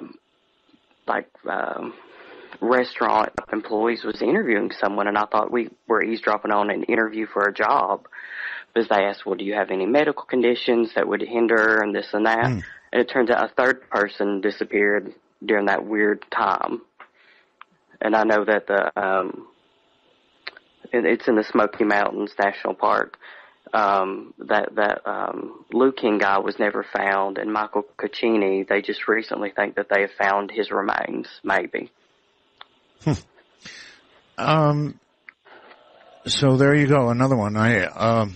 At least they found remains. In that case, I guess they won't know until DNA tests are done. But in so many of the cases that David describes, there's not even traces left to pull DNA from. It's just a vanishing. These people are gone. And I wish I could reach and think of something to say here that would be logical, but there can be no logical answers to the facts that you've laid down, David. Let me try a different approach with you. Since you're unwilling to venture forth an opinion or a guess on your own, and I don't blame you for that, do you have anybody who's responded to all these books you've written who you consider may have at least a pretty good idea of what may be going on? No. No. No. All right. I mean, I've heard. You gotta know, Art, that I've heard them all. Everything you can think of, I've heard it. And when you start to get down into the minutia of it, none of it. There's one factor in all of it that doesn't make sense, depending on the suspect that they pick. Mm-hmm. And I'm not trying to be evasive, but it's just a lot of people think that there could be multiple things going on. The talk about spokes in the wheel. Tonight we're just talking about those rural disappearances. Well, most recently, in the last 15 months, I've committed my time to looking at urban disappearances, namely college-age men and some women that have disappeared in a university setting and were found dead in a river, pond, creek, something like that. And what's been unusual about that is that the profile points that I've identified with you tonight, almost all of them that could transfer to that setting did. Many times the coroners can't find a cause of death, or they'll say it's hypothermia, or they'll say maybe it's drowning. There's many, many instances that I've documented where the coroners say the person disappeared January 1st. They found him March 1st. They've been gone for 60 days, right, but they haven't been in the water for 60 days. We can only confirm that they've been in the water based on the physical attributes the body shows. They've only been in the water for 5 days. Right. Oh, they can, the coroner can usually tell them pretty much exactly how long they've been in the water. There are pretty good telltale signs. But you're saying in a lot of cases they're gone for months and then they end up being a floater. Correct. All right. Hi, you're on the air with David. Hello? Yes, sir. Go ahead. Yes, sir. Sir, my name is Justin. I am a sheriff's deputy detective with local sheriff's office in Florida. Okay. And I specialize in agricultural rural crimes, and I represent an organization that is made up of agricultural detectives all over the state of Florida. We get together and we meet and do training once a month, and once a year we do a big seminar. And I've been trying to get hold of Mr. Paulides, and I'd like to know if he'd be willing to come in and teach our guys about this. I mean, these are the kind of guys that if a missing child or missing person happens, we're on scene. And we're involved. They'll bring us in from other counties. We'll bring in the four-wheelers, the swamp buggies, the airboats. And we're also the kind of guys that we can take a case that started out as a missing person, and if we notice all the signs that there's something up, this is more serious, we can decide, hey, this is now a crime scene. Don't touch the body. Bring in the technicians. We're going to turn this into a crime scene now. Mm-hmm. All right. And, all right. That's quite enough. Let's stop there for a moment. David, do you do that sort of thing? Are you called in to talk to law enforcement about the kind of cases that you've been covering? Well, in the past, I made a presentation in front of the largest search and rescue organization in the world, NASA, and I spoke exactly about the things we're talking about tonight. If people want to get a hold of me, you can go to my website, Can-Am, like Canadian American, CANAM, missing.com, and there's a contact link there, and you could get a hold of me through that. Okay. All right, caller, give that a try. I had sent several emails for you and never got a response. Well, persistence pays. I'm sure he gets a lot of email. In fact, how do you handle all that, David? It's laborious. We have a policy. We will respond to everyone's email, and I can tell you we work our butts off doing it. But I think we do. If I miss something, I'm sorry, but we do. All of us.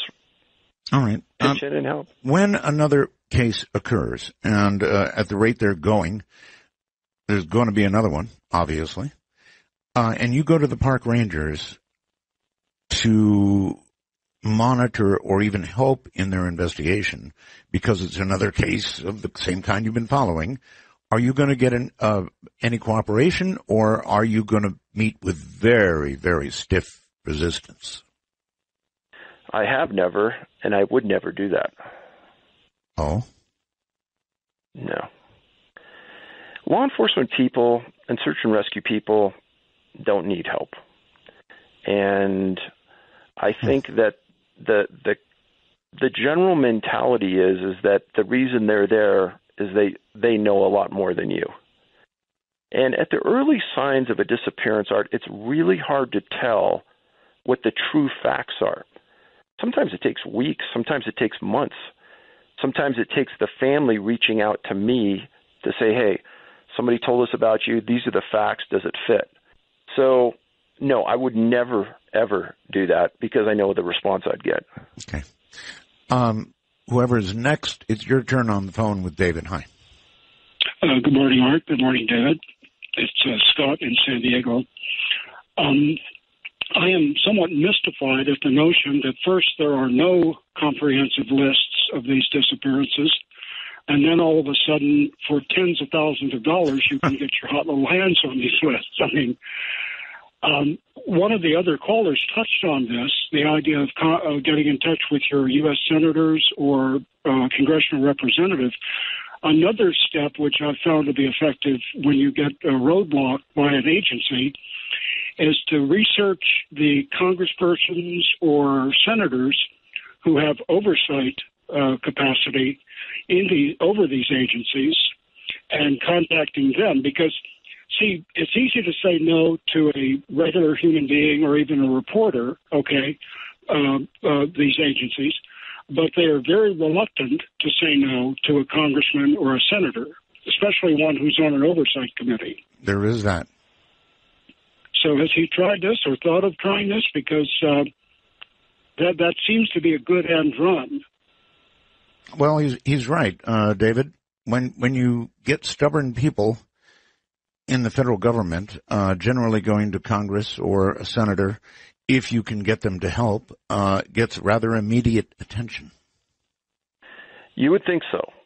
I went to a congressman on a case involving a girl who disappeared in Yosemite, Stacey Harris. She disappeared over 30 years ago. She was 14 years old at the time. She lived in a city next to me when I lived in California. She lived in Saratoga, California. Right. I was denied that case. The special agent handling the case said it hasn't been touched in 12 years. There are no suspects. There is nothing new. But I'll quote him, "You will never see this case." I said, "Why?" Yeah, why? He said, you will never see it." So I filed an FOIA. I was denied. I appealed it. I was denied. I spent a week doing a formal presentation and documentation to my congressman. I was denied. And the congressman came back and said, don't touch it. You'll never get it. We approached the Park Service about it, and they told us we'll never see it. I said, they told you the same thing? Yep. And nobody ever expanded on, don't touch it, you won't see it, you'll never see it. That was it? That was it. I know 3 other people out there that have read the books and thought, well, I could get that. And they all write to me later on and go, wow, you're right. They won't give me anything. That is just so weird. So again, it leads me back into for some people, the unthinkable. Why would they tell you? You'll never see it. Don't touch it. You'll never get close to it. We're not going to let you have anything.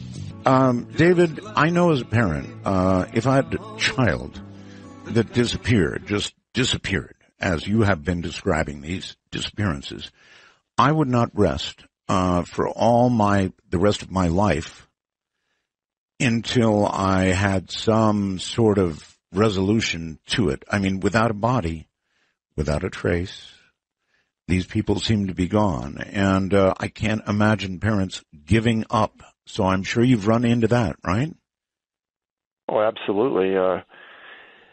Imagine that you're at the location where your son or daughter disappeared, and you have to make the decision to leave. You're essentially giving up.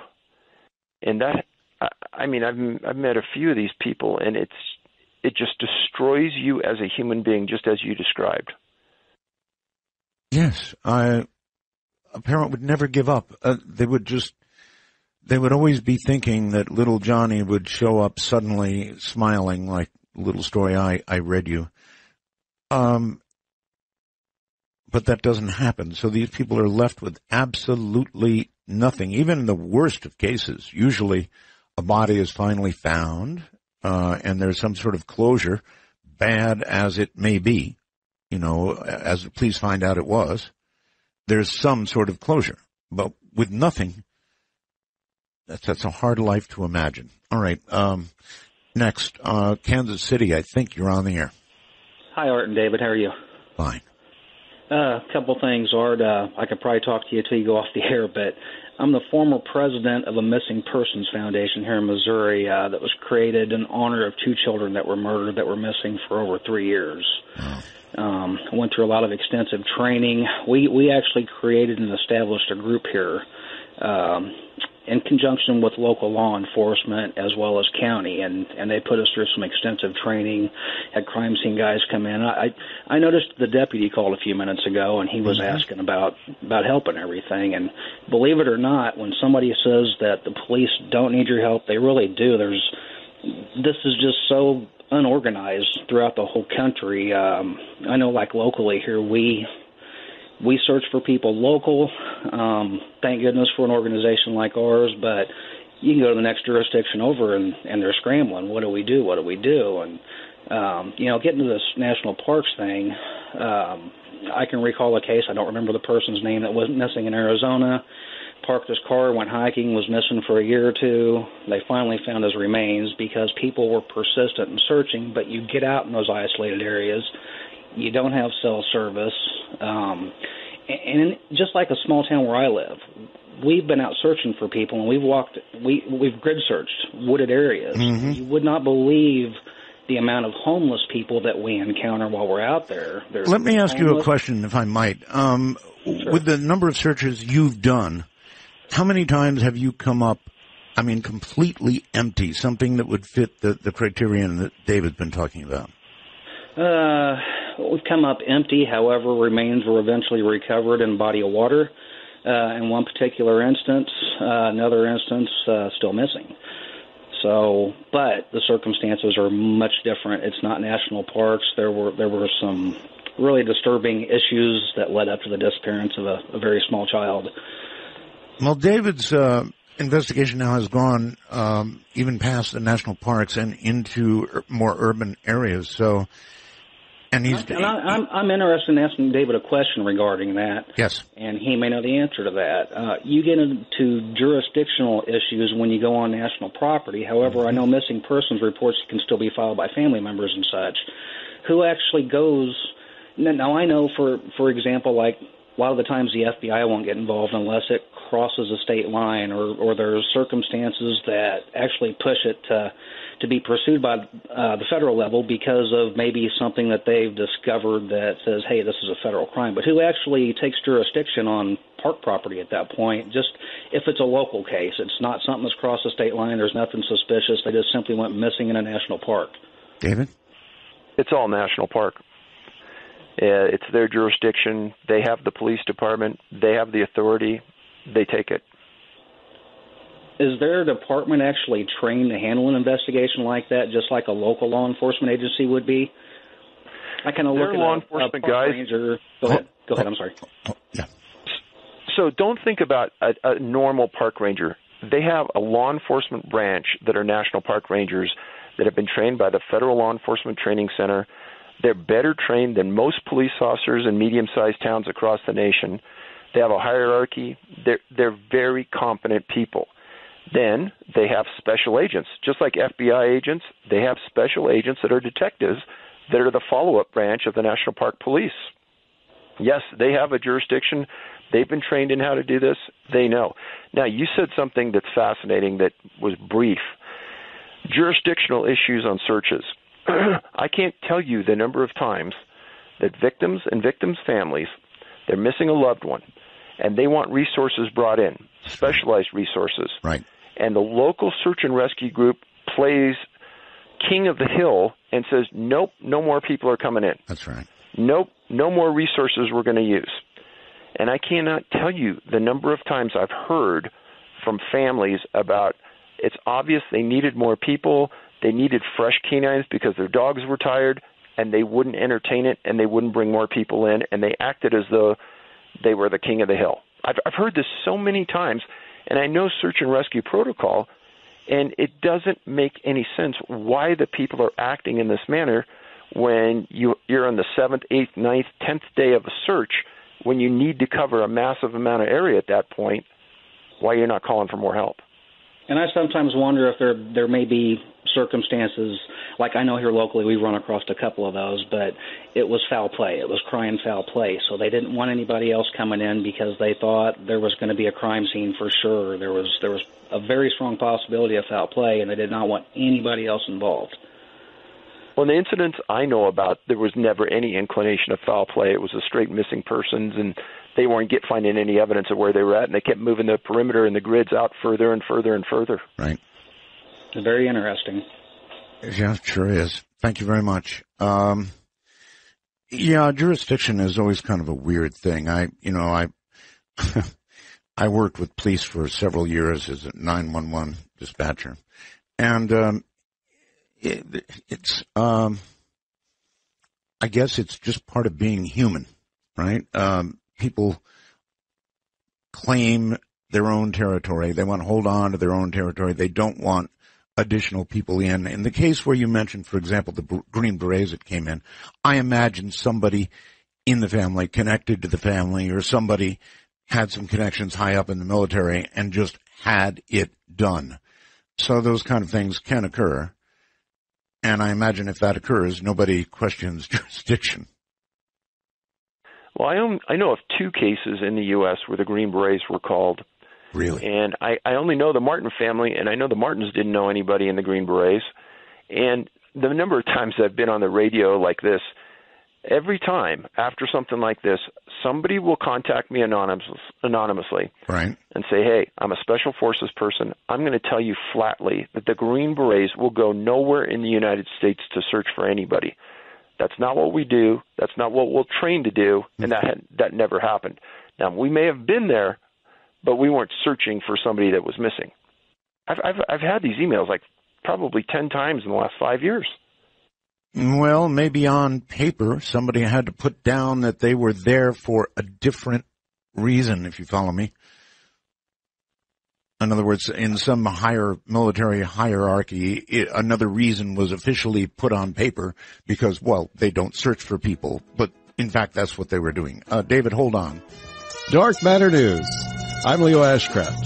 $50,000 for a 2-headed albino snake? Todd Ray must have a lot of cash snaked away. Why else would he pay $50,000 on a snake, even one that is 2-headed and an albino? Ray already holds the Guinness World Record for having the biggest collection of 2-headed animals, but he considers Medusa the crowning jewel. It is quite a beautiful snake, I suppose. Take a look at it at artbell.com. Let us know if you think the price is right. Would you pay $50,000 for a 2-headed snake? South Africa's annual Zulu reed dance ceremony was disrupted by hallucinating girls who swarmed the country's president. This according to a Johannesburg newspaper on Monday. Teenage girls dancing in the annual cultural festival heard voices and rushed towards the area where the president, Jacob Zuma, and Zulu King Goodwill Zwelithini were seated during the Saturday ceremony in KwaZulu-Natal province. The president's bodyguards escorted him away from the thousands of colorfully clad dancers, according to the front page Star report. Zuma's spokesman, who was at the ceremony, said the newspaper reports were exaggerated. Namagugu Ngobis, president of the cultural group that trains the young women, heard reports that priests were summoned on Friday after some dancers began wailing, apparently possessed. This happened again during the main ceremony on Saturday. Dancers began to hallucinate and scream, causing panic among the crowd of thousands of young women who scattered in different directions. However, this time they did not run towards the president. South Africa's reed dance is smaller than a similar event in Swaziland. In South Africa, about 10,000 teenage girls participate, according to a government website. According to Zulu custom, only virgins are allowed to bring reeds to the royal homestead during the 4-day ceremony. Well, here's an article that Haunted Skeptic put together for Dark Matter News, and it's received quite a bit of discussion on the Facebook groups. It's about a woman who plans to give a dolphin-assisted birth in shark-infested waters, and she hopes her child will speak dolphin. So this woman is planning to give a dolphin-assisted birth despite recent local shark warnings. And according to sources, she hopes that giving birth in this fashion will allow her child to eventually speak dolphin. The birthing process has been guided by the Sirius Institute, seriously, providing dolphin midwives, which allowed her to swim with dolphins several times during her pregnancy. The Institute claims Hawaii is ideally suited for these therapy and birth projects. Dorina Rosen and her partner, Meka Sun Eagle, and I'm not kidding about that name either, they're appearing in the UK Channel 4 documentary, Extraordinary Births, for the event. Dr. Amy Tudor, a former Harvard University Medical School professor, calls these types of births stunt births, citing the process as unsafe and all about garnering publicity. But could a child actually learn how to speak dolphin from the womb? Unfortunately for this woman, research suggests otherwise. And while dolphins are generally friendly, they are unpredictable and can attack if they are provoked. Unpredictable behavior in wild dolphins combined with the risk of shark attacks in the region may be cause for alarm. The state of Hawaii urges residents and tourists to follow certain safety tips before entering the water. For instance, not entering the water if you have open wounds or are bleeding in any way. Sharks can detect blood and body fluids in extremely small concentrations. So far, we have no word yet on the status of the mother and baby. But what do you think of this event? Is she endangering herself and the child? And can a child actually learn how to speak dolphin from the womb? Join in the discussion. Let us know what you think at darkmatternews.com. I'm Leo Ashcraft, Dark Matter News. Corby speaks for a lot of people when he says, look, why go on all these shows and talk about this if you're not going to offer any opinion? Granted, he doesn't want to affect his credibility, but then why go on and just let your books speak for themselves? I guess it is very frustrating, is what he says, and it is frustrating, and yet I understand why you will not reach out with an opinion based on facts that seem impossible. So what would you say the goal of your continued writing about this is, David? So if there's no hard evidence to say what's happening, then you're guessing. Do you see any scientists out there in the academic world guessing about a hypothesis? I don't think so. No. And in your world, in this world of cryptozoology, paranormal, I think people are so used to people making outrageous claims that it's abnormal for somebody to come along and say, well, wait a minute. I want to wait and see where this goes. I want to accumulate actual evidence, whether it's circumstantial or not, and before I stick my credibility and integrity on the line. To me, it's amusing that people are demanding, or they say that they want to have an answer, because I don't have a good answer. Actually, they do understand. They understand what would happen if you said what they imagine you might say. And you're so right. That is exact. You would be dismissed immediately by a large portion of the law enforcement community, scientific community. A lot of people would just go, aha, and nobody would ever pay any attention to you anymore. It would happen. I know. I don't disagree with that. And I don't disagree with the man who writes and says it is frustrating to be presented with the impossible and not to be able to venture even an opinion virtually. I get the problem. Let's go to the phone. Hello there. You're on the air. Hi, Art. Hi. Most people who listen to shows like yours know the government keeps lots of secrets, like secrets about aliens, secrets about my labs, secret space program. You don't have to just be a listener to shows like mine. Lately, I think if you did a survey on who believes the government tells us the truth, it'd be down in the single digits. But the fact that they lie to the families indicates to me that they probably know who is responsible. Well, that's actually a pretty good question. David, do you think that it indicates that they do have knowledge about what it is, or is it just a complete lack of knowledge, and so, like you, they're not willing to touch it? I think that the people that are your contact points at the park, the superintendent, the chief ranger, I really don't think they know. But I do think that they're walking to the orders of somebody higher up. And Mr. Martin told me, he said, Dave, I think the superintendent's just a pawn. Somebody else has him doing everything they want him to do. I just don't know who's giving him his orders. What do you think of that, ma'am? Well, I think all these things are going to be revealed because if you notice, there's more and more truth coming out all the time, and I think it's going to come out very soon. Well, I hope you're right. I really do. Let's go to Skype and Trey in Atlanta. Hello. Hey, Art. How you doing? Fine. I have two quick things, then response. I'll take off the air. Sure. First of all, these seem sort of similar to like the ancient fairy and Wendigo stories. And second of all, as a boy, I remember going into the woods. I'm in the South. And I remember there were certain places that just didn't feel right, and things happened there as you grew up. There were murders, whatnot. Sure. And even going on to my own son in Boy Scouts, when I would take him hiking or camping, whatever, there was very few places, but some places you just felt as a parent that weren't right, that you didn't belong there. There was something there watching back. I get it. Yeah. Exactly. And thank you both. I'll take it off the air. All right. I don't know that there was a question there to answer, but there certainly are places that don't feel right. As a parent, you know about them when you come up against them. On the phone, you're on the air with David. Hi.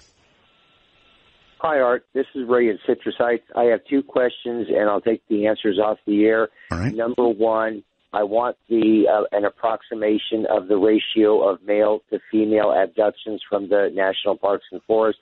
And number two, I know why he won't answer as to a hypothesis, but what I would like to know is why he thinks the feds are being so secretive about these incidents, and I'll take my answers off the air. Thank you. Okay, so the ratio of male to females? Probably 80-20. More males? Yeah. Wow, really? All right, his second question, I think we just sort of answered that a moment ago, or the best we could. If they don't have an answer, then I guess they're just going to say leave it alone. I want to come back to your current investigation, which is moving into urban areas. And again, you said it's mostly young men, and then many times they end up later just floating in the water. Whereas most violent crimes are actually committed by men, young men, and generally against women. So this kind of runs against the grain, doesn't it? It does. There's a series of disappearances and deaths in Manchester, England, and the men disappeared and they were found in the canals of the city. And you could Google Manchester canal deaths and see. And the community, it's still happening right now. Mm-hmm. And the community is up in arms because there's a lot that have disappeared since 2009 and been found in the canals under the same exact conditions that I write about in this last book. Namely, many times they can't determine the cause of death. In every instance, there's no witness to what happened. It doesn't make a lot of sense because a lot of those canals, you can stand up in them. They call them the pusher. Some people think that the people were just pushed in, but you got to apply logic to that. So what? You're pushed in the water. Just because you hit the water doesn't mean you're dead. No. And but the circumstances and the clustering effect in Manchester, again, match that clustering effect around the Great Lakes, Boston, New York, etc. All right. On the phone, you're on the air with David. Hi. Hello? Okay, I can't hear you. We'll go to the next one. Hi. Hey, Art, it's Tom from Florida. Hi, Tom. Yeah, I just wanted to state that I firmly believe that the government knows what's going on. I think that they are possibly, because it's taking place in national parks, it possibly could be connected with underground bases, as that's where they're taking the victims and possibly using them for scientific studies. And that's not even throwing out the possibility of the possible treaty they have with the beings to allow that to happen. at a certain percentage. Well, all that sounds pretty crazy until you realize that the truth is the government has experimented on its own people. There's a lot of history, for example, in San Francisco years ago of experiments that were done with chemicals. And, you go, oh, no, our government wouldn't do that, and yet they absolutely did. So you just can't rule it out. James, you're on the air with David. Hi. Hi, Art. Hi, Dave. It's a pleasure to speak with both of you. Art, I had emailed you a couple weeks ago about some mysterious staircases. You're the one. I emailed you a couple weeks ago yes, about... Yes. I already brought this up earlier to David. So go ahead. Yeah, sorry, I must have missed that part. Dave, I had a question regarding the individuals that appeared to be drugged or in a lucid state. I was wondering if you were familiar with the drug scopolamine. I used to take it. Scopolamine, really? Yeah. Because as far as I'm familiar with, from what I've been hearing is that that's the particular drug that's been used in South America and Colombia to drug people in order to kind of put them in a zombified state. Some people call it devil's breath. Well, scopolamine is something that was used to avoid seasickness in years past. I just remember that. It was a little patch that you put behind your ear. But right now, there's something called GHB. It's a date rape drug. Right. It makes you completely immovable. You know what's happening, and that was found in high levels in many of the cases of these people that drowned.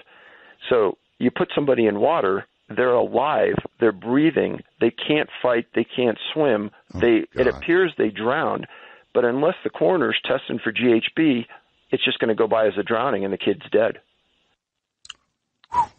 And would that be normally tested for after autopsy? In other words, would they do a tox screen that would include the that? Screen? Yeah. 99% of the time, GHB is not included. Wow. All right, caller, thank you very much. And I appreciate the quality, by the way, of all the callers. It really has been astoundingly good. Let's, I guess, go to another phone call. Hi, you're on the air with David. Yes, hello, Art and David. I just want a real quick comment, Art. You and Richard C's show is the best 5 hours of any type of programming out there. Thank you. And you're welcome, sir. And I was just a couple quick questions. With David, this is Ryan in the Sonoran Desert, by the way, Buckeye, Arizona. Has David looked into or had anybody come forward from Native American reservations or areas where people got missing around certain sites?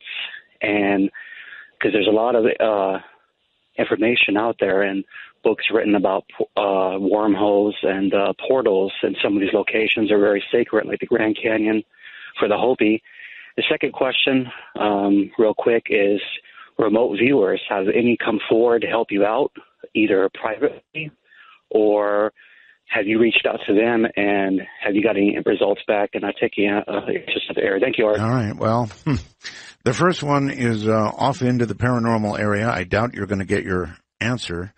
The second is kind of fringe paranormal, but you might get some sort of answer. Remote viewing does seem to be real, and it does seem some people have this talent, and it really would be interesting to ask some of them to profile some of these really, really puzzling cases and see what they come up with. So I guess that's a little like asking a cop if he wants to call in a psychic. But it is an interesting idea, David. Absolutely. I'm one of these guys that has an open mind on that stuff, and I have an open mind on all these elements that could be related to what's happening here. And I'm not one to discount a psychic. I'm not one to discount remote viewing. I think it's all plausible. Well, it is, and they might come up with something that might lead us somewhere, because, boy, the person who wrote the thing about getting frustrated, they really are right. I mean, you have described accurately all of these incredible cases that have absolutely no answer, or if they do have an answer, it's one that leads us down a path that, well, you can't talk about really. Frustrating. Hello there. You're on the air with David. Hello, Art. Yes, hello. Hello, yes, Art and David. Great show tonight. I just wanted to bring up a case that David may be familiar with. It was an interesting case that happened in the 1980s in the White Mountains of New Hampshire, in the Jackson area. It was actually a group of autistic children that were hiking with a couple of instructors on a mountain called Black Mountain. And coming down, one of the youngsters, I think he was between 8 or 10 years old, got separated from the group. They never found the kid as they got off the mountain, they never found the kid. They sent up over 250 people. This is not a very big mountain. This Black Mountain is only about 3,200 feet. They didn't find the child. A couple of interesting asides about this. They didn't find the child that night. I think it was possibly another night also that he stayed on the mountain. Interestingly, even though they had all of these people that were professionals as far as search and rescue, there was a fireman down in Marshfield, Massachusetts, that ended up finding the boy. He was watching a television show. This is about 250 miles away. He had never done anything like this before. In the news show talked about the child. All of a sudden, he had an epiphany that he was going to be able to find the child. He drives up to Black Mountain in New Hampshire, climbs the mountain, and lo and behold, he finds the child. Now, a couple of interesting facts about this was later on, you find out that the child who was autistic later began to be able to communicate better after this incident. Mm-hmm. Well, so they asked the child, how did you survive? Because the temperature had plummeted way below 30 degrees, and they were very worried that the child might not survive the night. And he said that he had gotten to a part of the mountain where he was surrounded by this white light, and that the white light kept him warm, and he was fine. And the interesting thing, again, is after this incident, he ended up actually becoming more cognizant, more communicative. And another interesting light about this was that the fireman from Marshfield, it turns out that he was a big hero after this, and he was in the newspapers, etc. And he ends up coming out and admitting that he was an arsonist that they had been looking for in the southern part of Massachusetts, and he had come out because he had felt this message from God that he was going to be able to find his child, and his whole life turned around. And I don't know if you ever heard of the case at all. No, I haven't, but it's quite remarkable. And I wonder if any of the other cases in which, were there many cases in which an autistic child was apparently taken or missing and then located, David? There were a few, yeah. Did any of them exhibit the kind of, recovery that man talked about? I've never heard of that before. It's fascinating. The whole thing, David, is fascinating. Your new book is Missing 411, A Sobering Coincidence. Is that right? Correct. When is that going to be available? It's available today. Available? On our website. All right. All right. Well, it has been an absolute pleasure having you on and puzzling us all. Thank you, David. My pleasure, Art. Thank you. We'll do it again one day. David Paulides. And, it is frustrating. Really frustrating to hear of these impossible disappearances. Just impossible. Without a trace, it might as well have been called. These people are gone. You have to wonder if you have to force documents out of the government's hands to find out how many, then how many are there really? Good night from the desert.